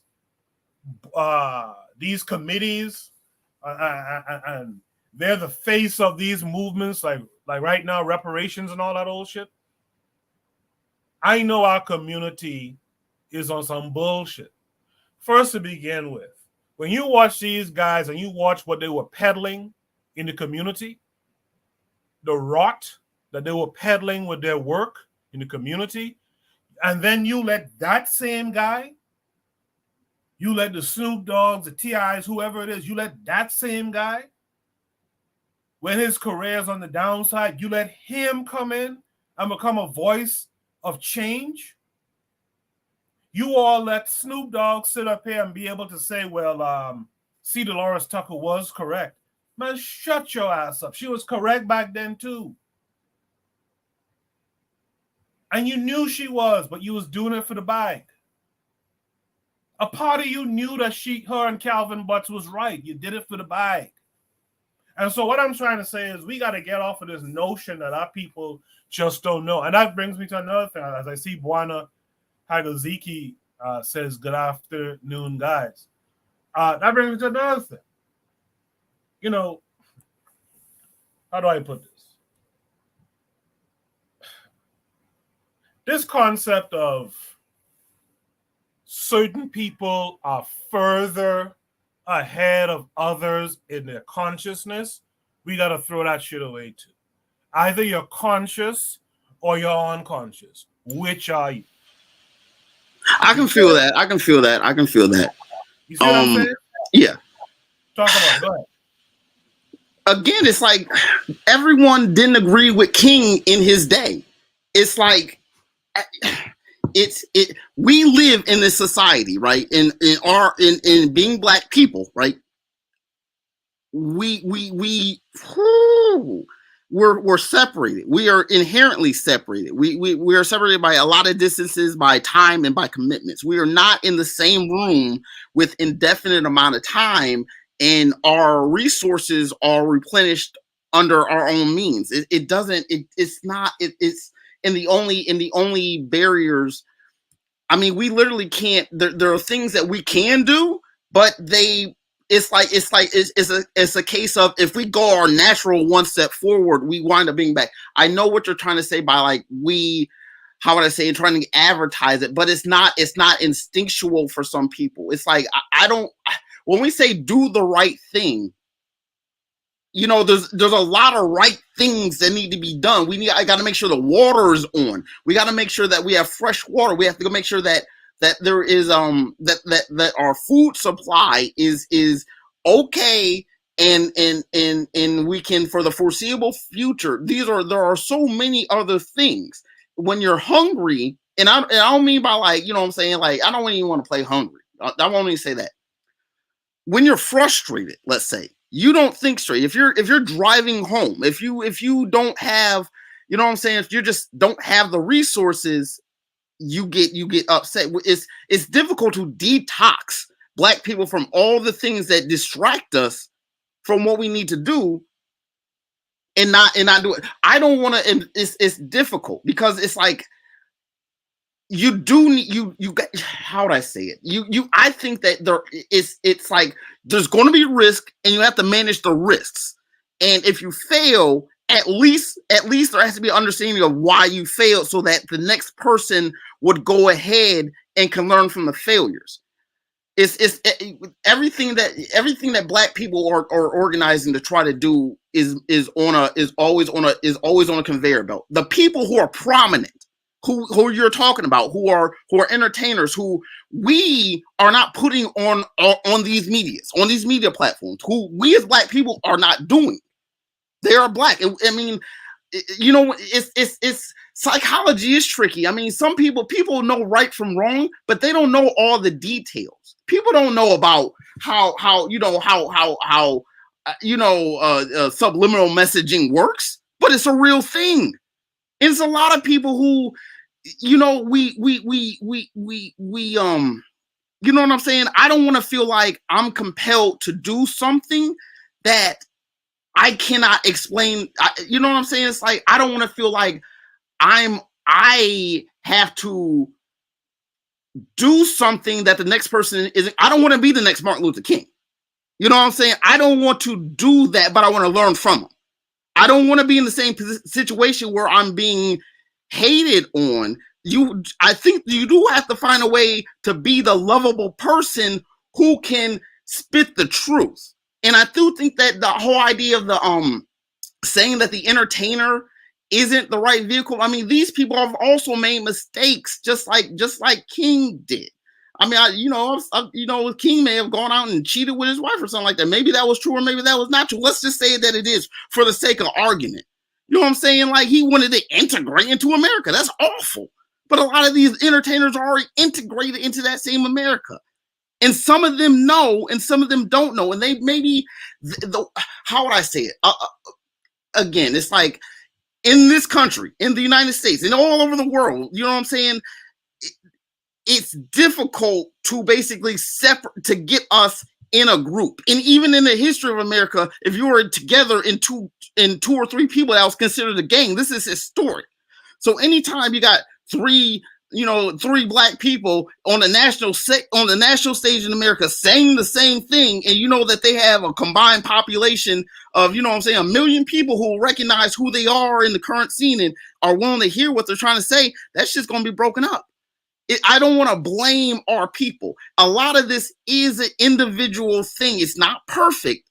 It's not perfect. And knowing that we live in America, knowing that, you know, any kind of African socialism or socialization won't necessarily happen in this country easily, unless, you know what I'm saying, you do have to have a critical mass. I mean, some people just don't know. And the people who do know, we are truly, it's difficult because you're really asking a lot of people to do something. And like, what are these things that have to be done? You know what I'm saying? Make sure people are, you know what I'm saying, looking after the state, to make sure that they're not scheming on people. Look, you know what I'm saying? There's so many things that have to be done. And to say that the people who are put on TV, you know what I'm saying? I'm not, you know what I'm saying? They've done terrible things. And like people, I mean, you know what I'm saying? I was young, and you know what I'm saying? I was reckless. You know what I'm saying? When I was younger and reckless. I'm not going to throw them under the bus because they are people who, it's like you have to take the meat and spit out the bones. I know Snoop Dogg is not, you know what I'm saying, out here like the most intellectual person, but as he gets older, you know, I just take from him, and you know what I'm saying? I don't sit up here and like have, you know, I refer to Snoop Dogg as like, yeah, we should listen to what Snoop Dogg said. Yeah, the problem though, I hear your point. I still disagree with that. I'm going to put it like this too about some other things you said. You said something along the lines of, yeah, there's this Black liberation struggle, but folks need to eat. Folks need to take care of other things at the same time. The reality of it is, and this is the problem is Black folks don't recognize that all of it is tied together. Your liberation is tied, your not being liberated is tied to your being a slave to all these different things you have to do. You have to make sure your house is in order, your bills are paid. I understand all of those things, but your liberation is tied to that too, and is done so intentionally. If you sit down here and say, well, because I have to raise my kids and I have to pay my car note, I ain't got no time to put my thinking or any of my efforts towards changing this reality that Black folks live under. That's a damn shame. That's a damn shame to say, listen, I was too busy. And by the way, who are you working for? You're working, 90% of Black folks working for this white man anyway. So to sit up here and say, well, man, I was too busy taking care of the shit that the white man has designed for me to have to take care of, or else I lose everything. Well, then you do understand what the struggle is. You do understand what the struggle is. You understand? And so you need to address it. If you want to get off of that hamster wheel, you got to address it. Marcus McGee says he thinks there's levels to consciousness. I used to think so too. I'm done with that now. And I explained why earlier, Marcus. You might not agree, but I am done with that thinking. Either you are aware or you're unaware. Either you're conscious or you're not. Because this levels thing, what this levels things allows for fuck shit to go on in the conscious community. There's some fuck shit going on right now in the continent. I'm not going to call no names. Y'all know who I'm talking about. That's some fuck shit that's going on right now. Some passport bros type shit. You feel me? And it's that level of consciousness shit that allows that stuff to pass and become funny and become entertaining. The stuff that Tariq Nasheed does, playing with fucking puppets and making cartoons and all that shit. That's what the level of consciousness idea does for us. Oh, Tariq is conscious, but he's on some fuck shit. Yeah, I'm not with the conscious. That again, you know what I'm saying? Let's just throw out consciousness as the term that we're trying to use. Let's just say so you know, cultural responsibility. Let's say that. I mean, for the record, I do work for a partially Black owned company. Let's just put it like that. One of the people I work for who owns the company is Black. Not 100%, but yeah, it is what it is. I mean, I can sit here and pride with say I work for a Black man. That's good. My point is a simple one. I think The problem that we have is we give ourselves too many outs. We have too many exit doors in this thing. Oh, I gotta go pick my kids up. Bye, gone, out. When you pick up your kids, come back here and help us organize. Have your kids around people who are organizing, who are talking serious thoughts. Oh, I gotta go home and cook. Okay, go ahead. Bring your family. We have refreshments here. Well, I guess, you know, once again, like not having hard buildings. I mean, not having actual. And I mean, I would say that when people talk about building, if it's not with building blocks, I don't know what's being built. Like, I mean, you know, part of it is if you build it, they will come. But it really does have to be. There is something to be said about people who promise. You know, I will. You know what I'm saying? There's people who are out here promising to build stuff, and it's like it's just not happening. That is problematic. Just go ahead, do what you need to do. And just, you know what I'm saying, you know, if you're going to do it, go do it. You know what I'm saying? Part of it, you know what I'm saying? I know what you're saying by, like, you know what I'm saying, don't sell it. But you do have to bring, I mean, people aren't going to know automatically. So you do have to, when I say sell or advertise, I mean, bring attention to. That's what I ultimately mean myself. Not physically like trade and barter with the attention. I mean, bring attention to. That a lot of that take. I mean, I just think that we have to have. I mean, when again, when people talk about, you know, we're going to build. I mean, we haven't. I mean, I want to build something. I mean, I don't want to build a skyscraper. Just a nice 1-floor building with a basement. You know, play the 4 walls and a roof. And then once we do that, I mean, part of it is a place where people can talk, a headquarters. And then from that location, you can leave, come back, reassess. Anything short of that is kind of like still intangible. That's why that's why the church was so effective. And I mean, it's like I want to take the church and hollow it out and, like, you know, put in, you know, black stuff. In fact, I would say the black church as it stands in America should be the black bank. As much money as black people put in the churches, if they like took out the preacher and put in a bank teller, you know what I'm saying, and figure out how to make that interest work, that would be the goal. I mean, that's basically what the Jewish community is. Their synagogues are the banks. They go in there, they meet each other, you know what I'm saying? They figure out how to put their money together to actually have physical stuff. Yeah, we put our money in banks for spiritual stuff. Yeah, the Jews don't have to do all that selling either. They don't have to do all that buying in. But a lot of that has to do with the nature of, like, them knowing, you know, the whole history. I mean, black people aren't allowed.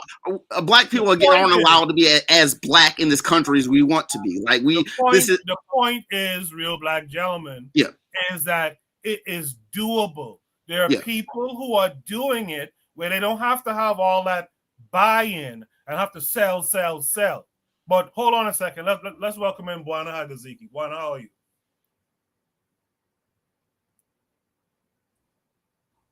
I'm good, brothers, man. I'm just getting back and just listening to the show. Bwana, your volume is like a whisper. Because I got his. Let me take this out then. Wait a second.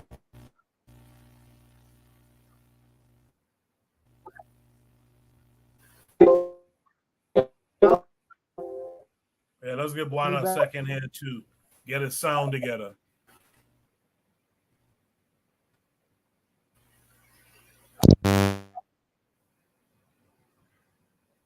Yeah, anyway, while Bwana works that out. But my whole point is there are other, you know, we've been in this situation long enough now.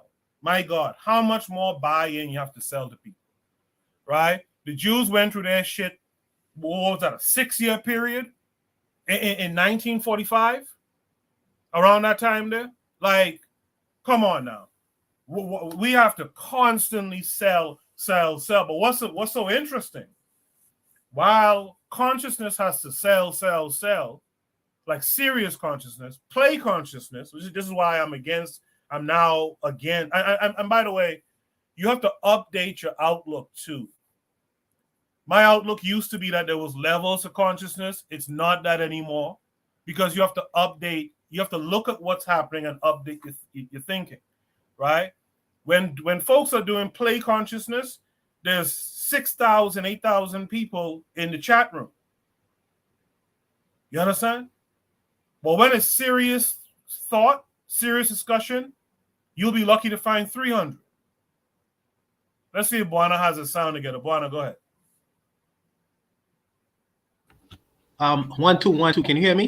Yeah, much better. I hope you can hear me. Great. So I just really wanted to, because I'm just getting back, and I just wanted to let the Black Americans know happy birthday to MLK. He is a respected person, and he did his part and his share in this world. And I think that he has given all of us the moral obligation to do our part in trying to bring about justice and fairness for our people in this world. And I think that the onus is on us to really do our part, whatever that may be. You're not going to take the reins of the whole movement, but do your part. Do your part. And what that part is, you kind of define it out. Don't wait for the so-called other people to do the work, and then you come in after the fact when everything has been done, all the work has been done, and say, well, okay, now I can do my part now. No. All of us as men need to get our hands in the soil and get our hands dirty and get to work and doing what it is that we need to do to be a productive people. And I think that Martin Luther King, people like him, would have given us this kind of task. So we need to take the mantle of responsibility and do our fair share. And I know we live in an age of where we look at actors and singers and performers or whatever, and we have the expectation of them doing what it is that we actively need to do for ourselves.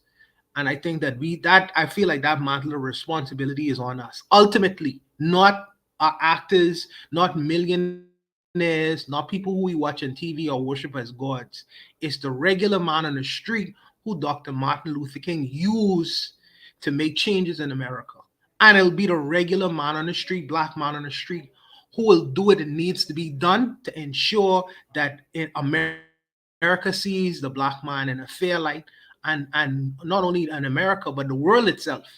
The black man needs to do what he needs to do. And if we escape that obligation, then we'll be 50 years from now, we'll be continuing with these same kind of discussions that we need to do this and we need to do that. Bump that. It's time, because our lifespan is limited. We only promise really a brief period of life.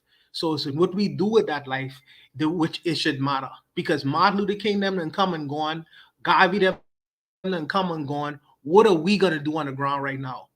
And it can't just be in disputing what athletes saying and what shysters saying and scammers. These scammers online now, they doing their work. They just get up every morning and do that dirty work. So we need to have that same kind of persistence. I know we have our 9 to 5s to go to. I know we have our own personal obligations, but we also have a community obligation to and even if it's in a small measure, we need to do it. We need to get it done. So I agree with Koku, and in some regards, I agree with real black gentlemen, in saying that we need to get certain things done in this world in this time. But I'll leave it there. No, that's absolutely correct. That's exactly what I'm trying to get across. We gotta stop giving ourselves these outs too. What's up to the Forecast Radio? He's out there saying what's up to us. So what's up, Forecast? Yeah, but we gotta stop giving ourselves the outs. If you find yourself in the middle of a desert with half a canteen of water, you don't move slow. You move faster. We gotta get ourselves moving faster. And this idea that because I got my kids and I got to see about that. Yeah, I got to see about that too, but we got to start to understand better. It's all connected. The Jews understand that. They understand when they go to worship at synagogue, that's connected to their local economy. That's connected to their organization where they meet and discuss ideas and determine what's the direction the community is going to move in. They do all that around their synagogues and shit. So what are we doing? And all we doing is giving ourselves the excuse. Well, some people don't know. Bump that, to use Buana's term. Bump that. These people know. The street dude who I was just reading something in my hometown, some fellow who killed someone in 2019, they killed him today. So you know when to act, right? You know when to act. When it's your own people, you know how to act and carry out violence and this, that, and the other. But when it's time to do something for the community, for the group, for all of us worldwide, all of a sudden we don't know what to do. We don't know no better. Now we gotta stop giving ourselves that excuse. We had too much people die in this thing. I've outlived Martin Luther King by a bit now. I've outlived Marley by a bit now. I've outlived Malcolm X and a bunch of them by a bit. We're supposed to see a little bit more in this life, in this time that we're here together. We're supposed to see a little bit more. Greetings to Sister Raw there. Thank you for coming through. It's almost at the end now, but thanks for coming through all the same. Real Black Gentleman, Buana, you guys could give your last thoughts on something that MLK said. I've been posting quotes a bunch during the broadcast. Can I speak? Any quotables from MLK? Go ahead, Real Black. Yeah, I mean, not quotables. Just remember that, like, before he was assassinated, he was fighting for the sanitation workers to make, because like the sanitation workers, there were two black sanitation workers who tried to take lunch in a garbage truck, and the truck was faulty. They had to take lunch in the truck because they weren't allowed to eat like inside. So the two brothers were in the truck. The truck malfunctioned and it crushed them. That was one of the reasons that was like one of the impetus for the Poor People's March. That he was just trying to look for. That was what he was trying to give support to the trash man. And I mean, it's difficult. I personally, I mean, I don't want to. If I were to say what I really wanted to say, I would, you know what I'm saying? I think people would not hear me. I would just be blowing Steve. But a lot of people, we are really in a burning house right now. And let's not forget about that. We are in right now. This is a burning house. So a lot of what we try to do in this house, it winds up being incinerated before we even like get it going. So as long when we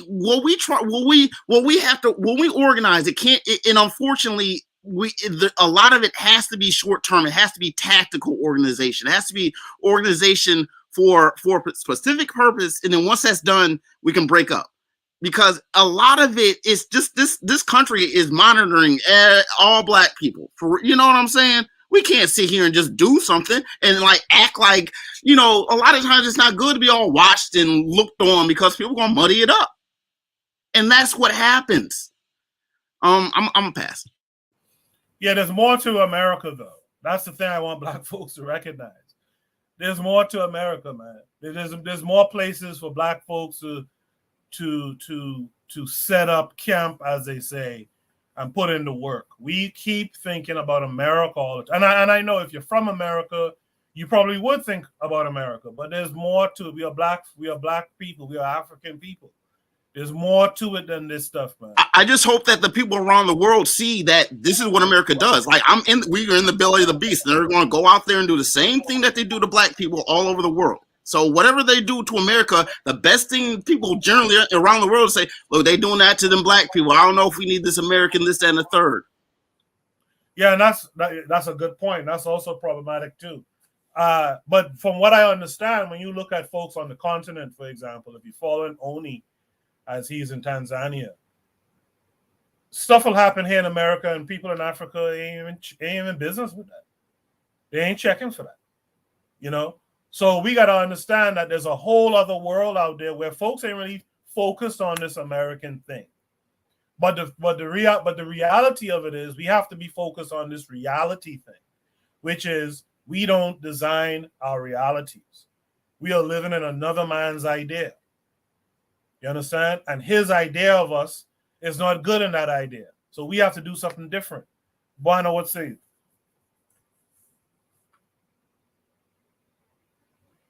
Yeah, yes, sir. So two quotes I would like to quote from Dr. MLK, what I could remember. He said that injustice anywhere is a threat to justice everywhere. So I want my American brothers to understand that even though the conditions that y'all live under currently, it seemed like, all one set of people getting what they need to get, and the other set of people are not getting what they need to get. They have to realize as soon as you unjust a part of your citizenry, your country is gonna effectively fall apart. It may take a long time, but it's gonna fall apart. And if you continuously mistreat, a part of your citizenry, after a while, you really headed for a fall. So if the American government doesn't understand that and wants to continue the way it does, it's gonna go the way of Greece and Rome and Egypt. It's gonna go that way. And that's an unfortunate thing. Another thing he said, and I think that this is more in regards to us in particular, us, the black world. Martin Luther King said it. We must learn to live together as brothers or perish together as fools. And I think that the brothers them need to understand, yes, we have disagreements. Yes, we don't always see eye to eye on things, but we have external enemies that are bigger, that's bigger than our internal grudges and our little scuffles that we have with one another from time to time. And what I think is that we have to decide to live together, live with the fact that, yes, I may disagree with this man. Yes, we may not see eye to eye for everything. But if I play this game of him, me, and I'm not him, the both of us gonna perish together. The both of us. And that's not only nationally, and that's not only locally, that's globally as well. So either y'all gonna stay in your little small distinctive enclaves and say, well, he ain't like me and I'm not like him, while the outside world see y'all as one big Negro, or y'all gonna fight from one united front, as one united front, and say, well, this is us. We are the African man and woman, whether I'm in the Bahamas or whether I'm in the United States or whether I am in Africa. And you either gonna deal with us fairly or you ain't gonna deal with us at all. We're gonna stand together in this so-called global competition. It is what it is. But I appreciate the time, Koku. I appreciate you, real black gentleman, man. I appreciate you giving this thing on MLK for the day. I say happy birthday to my American brethren and sisters, and I'm out. Thank you for that. Let's welcome in Gas them up. One, you might want to stick around. Gas just joined us. Gas, how are you today? Hey, what's going on, brothers? Good. What say you to all of this? I don't know if you've been listening or not, but what says you to all of this? I mean, with MLK, I think, like I said, hindsight is always 20/20. So I think we should definitely appreciate what he did and things that he put in place. So for me, I don't want to speak negative about him, but I just think that, when we contextualize certain things and we start to ask ourselves what's going on behind the scenes, we see that, black leaders have always been selected. And that doesn't mean he shouldn't be celebrated, but there is a selection process. And we've never had, in my opinion, for the most part, black leaders that the people are choosing. So, that's just my little 3 cents on it. So I have nothing against MLK personally, but I think we're not doing a good enough job to build and further the knowledge from where, MLK was at. Let me ask you guys, what do you think? Because the argument that I've been putting here since we watched that documentary is that I think we give ourselves as a people, worldwide too, I think we give ourselves too many outs in this struggle. We think that our home life and the things that we need to be concerned about personally, we think it's separate from the from the larger picture of the struggle. I mean, do you see it that way or no? So say that last part, because I want you to flesh it out so I make sure I fully understand that last sentence there. All right. So what I'm saying is, you know, Real Black Gentleman said earlier, he intimated that, you know, the problem is a lot of people don't know. And I'm saying people know, even on a rudimentary level, people know this is not our reality. We are not in control of anything.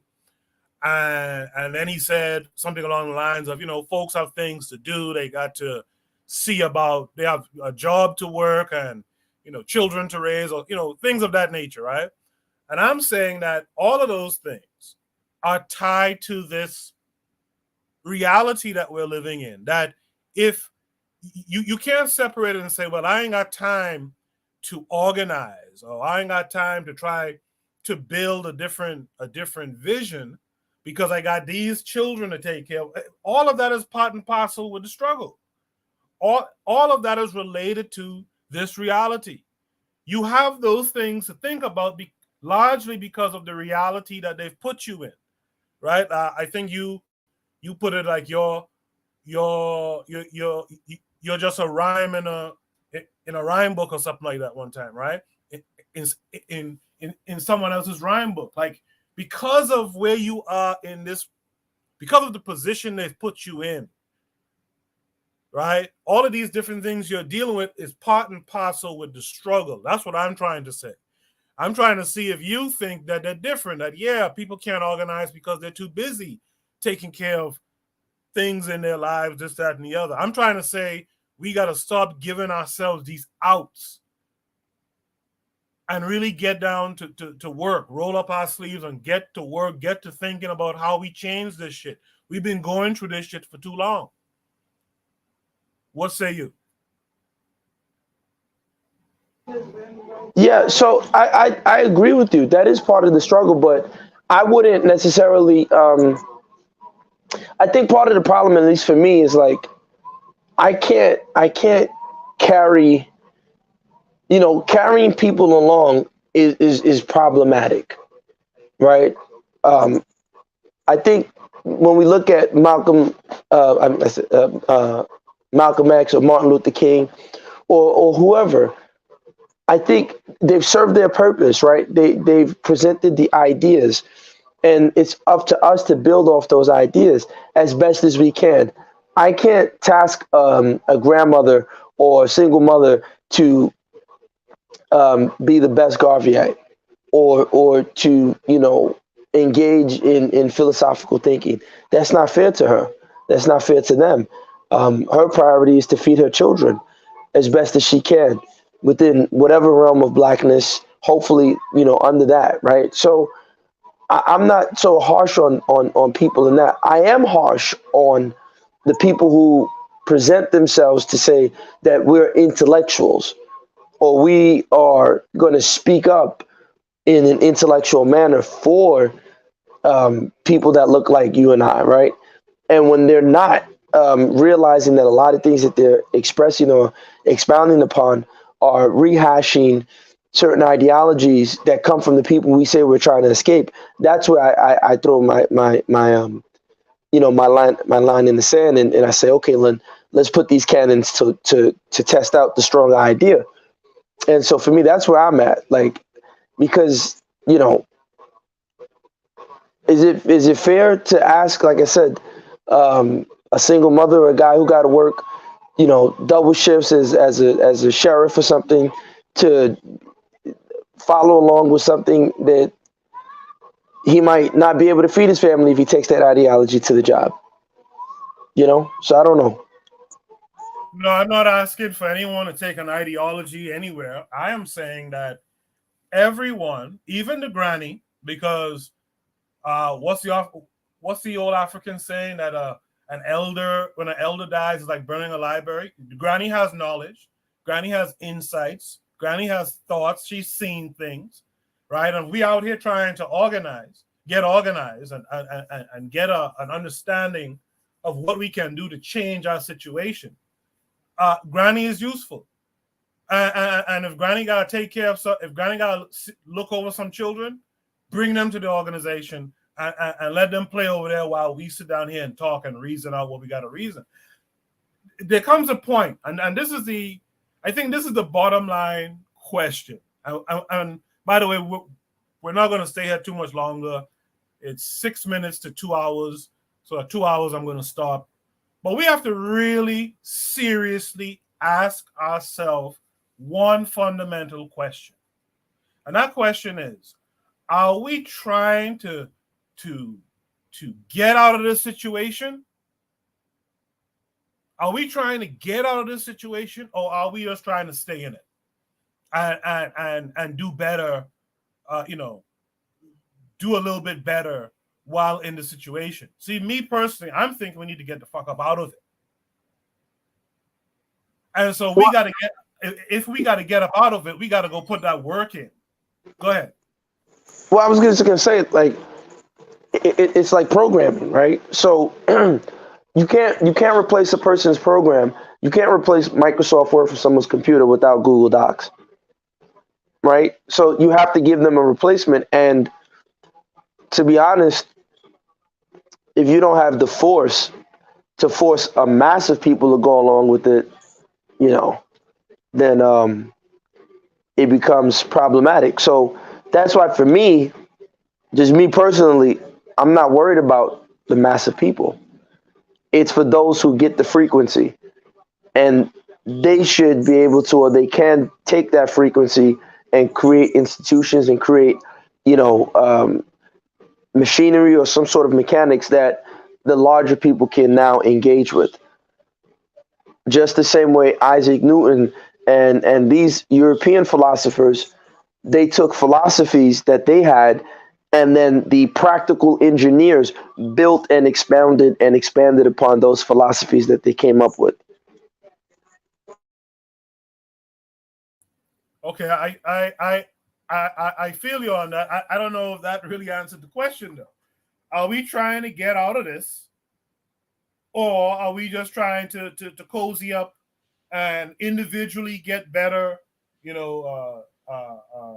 better access as individuals? My thinking is, let's get the hell up out of this.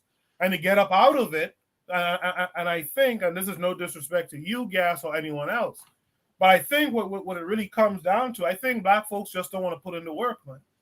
I think Black folks have just come to this point of, I'm good here. I'm good here. I get access to my cable TV. I could drink a cold one at the end of the day, and I'm good here. And my thing is, that's fine. Just be honest about it.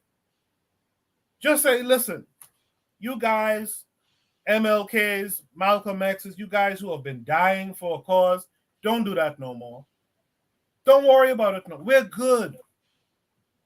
Yeah, sure, one day at this rate, we'll be back on a plantation. Sure, one day at this rate, sure, that's fine.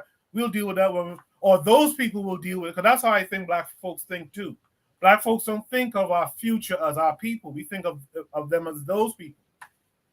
So those people will have to deal with that enslavement down the road. I'm not cool on that. So that's my thing. I want Black folks to just be honest. Are you trying to get out of this situation? Or are you just trying as individuals to get you and your people around you, your nuclear families, into a better position under this this regime, if you will? And so that's where I'm coming from. That's what everyone is doing, right? That's what you're answering it, because we look at the actions. That's what it is that they're doing. And that's why I'm like, nah, I can't be the philosopher and his poor. Right, because ever since Western philosophy, it's like Karl Marx, right? He sits down there and gives accurate observations to a certain degree about, capital, but he never worked a day in his life. You get what I'm saying? So he doesn't have any practical application. So the philosophers always philosophized about the poor, but a lot of times the philosophers don't come from the poor. That doesn't mean that what they've said are incorrect, but a lot of it might be missing certain things. And so I think people generally, as you said, just go along to get along. It's hard work to escape Babylon. It's not easy. Yes. Yeah. It's not easy at all. And so, again, like I'm saying, I would prefer if Black folks just, one way or another, Black folks just speak up and said, you know what? y'all don't worry about this strategizing thing. Don't worry about the organizing, man. Let I see after in the chat says personal peace and prosperity, the ultimate God of this world. You know, I don't know how to take that exactly, right? I don't know how to take that exactly, but it seems to me that folks just really in it, you know, to do what they do, concern themselves with what is near to them, and fuck everything else. And my saying is, if that's the case, as a people, we need to step up and say that's what it is, because we've had too many people who've put their life on the line, who made it their life work to try to change the situation. And what I'm saying is, as the masses, to use your term, a Newtonian term, as the masses come together and say, man, don't worry about it. We good where we are. I could respect that more. And Tanzan said some of us are too comfortable. I want to change that some to most. And let's just be honest about it. You know, and ask for forgiveness that we allowed guys in the past on the continent. We allowed guys in the Caribbean. We allowed guys in America and all over to be killed behind this idea of changing our reality, and you guys don't want to change it. We gotta start to be honest about this shit now. But Coco, why are people still trying to hold on to that dead weight? Pardon me? Why are people still trying to hold on to that dead weight? Now, I know why, but it's just like, you know, my thing is, I think sometimes there's survivor's remorse, right? There's survivor's arrogance, right? I think what's happened for me and my epiphany, I can only speak for myself, is I came to the realization that, you know what, look, I'm not here to fix the group of people. Only thing I can do, because I don't have the force necessary to implement that. So only thing we can do, or that I can do, is put out ideas and live as best within my circumstances to where enough people can, hey, you know, that was a great idea. In the future, who knows? Maybe there might be one Shaka Zulu or, you know, Koku Zulu in whatever country who plays back some of the, you know, Bitter Medicine podcast videos and hears something that you said or hears something that I said, and they're able to use it to, you know, put things in place in their position where they are. I think that's all I can do. But this idea that I can, you know, get grandma and these people on board, I personally just think that, you know, no, that's not going to happen, in my opinion. Yeah, no, I feel that. I appreciate the honesty. This is what I'm talking about, guys. I wish everyone else will come and say the same thing. I appreciate the honesty. You see what I'm saying? But to come and to act like, oh, well, I've read, you know, Amos Wilson's my favorite, and Dr. John, dude, you don't care about that shit, really. Most of these folks don't really care, is what I'm starting to realize, and it's a shame that we allow people to be quote unquote scholars in this thing, and lifelong enthusiasts, and working towards something that when you again, I'm going back to what you said. I like the idea, the Newtonian idea of mass. You're correct. It's like we don't have the force, because mass requires force, right? We don't have the force as individuals. But what I'm saying is, you mean to tell me we as men, as collective as men, we can inspire other men? And in fact, forget the word inspire, because inspire means that we got to change something. Like I told Real Black German earlier, most of our people know what's going on. Most of our people in some form or fashion know exactly what's going on. It might be in a real primitive way, a real rudimentary way, but most of us know what's going on. Like I said, the guys in the streets, the gangsters, they know if they cross that particular street, if they cross Market Street, if they cross Andrews Avenue, they know that that's a longer jail. So on a fundamental level, they understand the reality. So what do? They cowardly stay in their community and harass their own people. What I'm saying is, you mean to tell me we will just sit here and let all of these machinations go on around us, I won't throw a stick in the spokes to stop anything. Real black gentleman, go ahead. Yeah, I mean,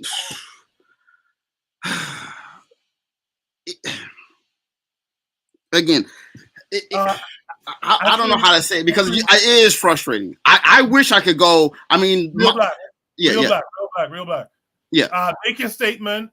Also, make your last statement as you make your statement, and then I'll get Gassim up to make his. Because, like I said, I don't want to say anything. Okay. I mean, yeah. I mean, it's how would I say it? The prophet is never recognized in his hometown, as it were. What we do locally, I mean, I swear I lived with a dude and we sat here and we would watch videos and I opened my mouth and I would say, come on, like let's do something. Let's try to just spontaneously, like for real. Let's come on, like let's do it right now. I don't know, it's difficult. I've been there and with people close to me who, when I want to do stuff, there's just the energy, the closest people to you, it's difficult. Like it's difficult. The whole idea that, we are all black. We know that the police go at us, but the problem is everyone doesn't know all the details. And some of us know a lot more details than others. And when you say the details out your mouth, it's like a foreign language. It's like you just told them the key.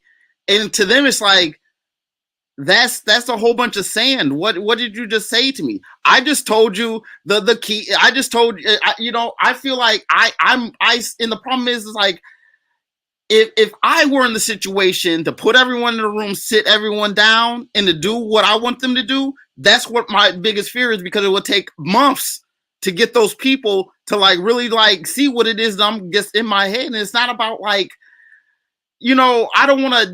don't want to build, how would I say it? Like when I say build, I actually want to physically do something. And even knowing that, something can be torn down. The whole point is to allow for an unbroken stream of people who literally it's like, there has to be an organization. It's like the NIA for all my criticism, naturally they're kind of uniformed out. Now, if you can kind of we don't do a very good job of literally cherry picking out what's good, putting it all together and then really making it work. Instead of saying that was bad and this is good. We all know good is in everything. So let's sit down and cherry pick. I think cherry pick what's good. Figure out where the contradictions are in all those, because some two good things might not be good for each other. It's not impossible, but a lot of it does have to do with, I don't know. There's going to be no one day of just everyone coming together. I think the days of a lot of physically coming together, it does work, but it's we almost have to I don't know. It's difficult. We do need to constantly say what the reality is for Black people and the things that are oppressing us. We constantly have to do that. I mean, again, all of them, Google is terrible. I think I would say the worst thing for Black people is YouTube itself. But that in organizing another format outside of that would be the best thing. I would say that, but I mean, damn. I mean, I don't, and it's naturally I get, I would get criticized, or critiqued for not being able to put my next move into a public platform. But it's all we can do is it's almost all of us can what we're doing is saying, help, this is a good idea. And for another person out in the ether to kind of take the idea. And it's it's not,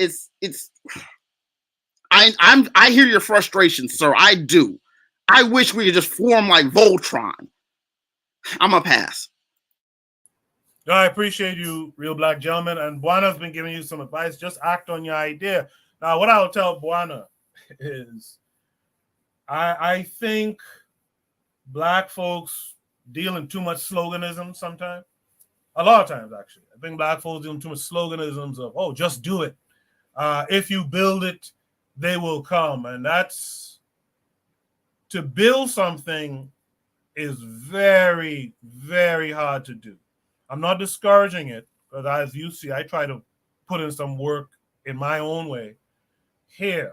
But what I'm trying to get people, in fact, what I'm trying to get people to do is not just have to do stuff individualistically, but I'm trying to get others to see a man doing something and say, hey, let me come here and help. You know, let me come here and help. I see you starting to build this thing. I know this ain't gonna be easy. Let me come here and help. Let me get Gas. Let me get your last thoughts, Gas. No, I think, like I said, everybody should build as best as they can, whatever institutions, but understand that the system that we are under, it was built with the use of, force. It was built with, engaged cooperation, forced cooperation, a lot of things that were set up in that way. So, I think that's what we have to understand. But I'm not, me personally, like I said, I'm not too worried. I think the people are going to do what the people are going to do. What I feel is that the high priest, and I hate to use that term, but it's not about Dubois, it's not about being a talented 10, but what we got to do is the people who are like-minded need to build with themselves, and everything else, that's all you can handle. You can't sit there and try to lose yourself. And like you said, people have spilled blood, and they out here twerking. So people's out here twerking for Martin Luther King. So I don't know. Yeah, it's crazy. It's crazy. Make sure you guys subscribe to Gas Them Up's channel. Just look at his name right here.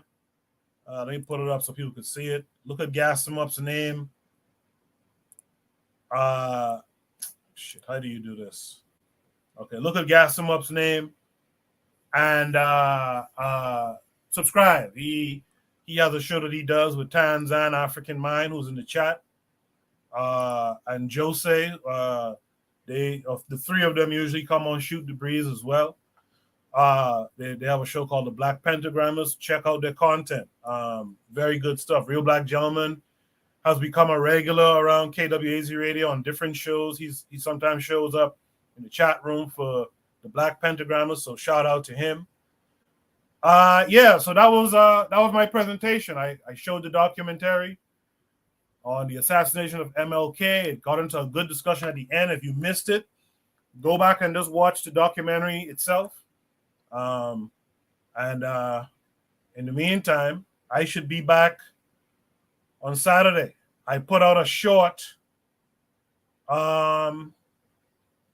about interviews. So if you check out the short and tag people, don't just give me names, but tag them off of YouTube, tag them to the prompt. That helps them to see that they were recommended, and that gives me an easier way to get at them about getting this interview. So again, for Real Black Gentlemen and others, I'm building something. What are you guys gonna build? And the thing is, the rest of you don't just sit back and watch someone build something and then show up at the end talking about you don't like the drapes in here. Don't wait till the end. Show up. If you weren't there at the beginning, that's cool. But at some point early on, show up and just volunteer your time. If you could afford to give monies towards efforts, do that. Because the grifters and the imbeciles in Black society, they're not doing anything, but they got the people following them, propping them up, and all this kind of stuff. So if you're serious-minded, what are you going to do? You're letting the unserious beat you out in the work. What are you going to do? And like I said, I'll just appreciate someone saying to me, yo, I'm going to come through and I'm going to talk about this. I'm going to do this show for y'all. I'm going to come through. I'm going to deal with the web design or whatever it is, right? Whatever it is, whatever small thing it is, come and add something. Don't just sit back entertained. We got to get off the being entertained thing. Anyway, y'all, that's the show for tonight. Happy MLK Day. I'll see you guys on Saturday. You guys be good. Peace.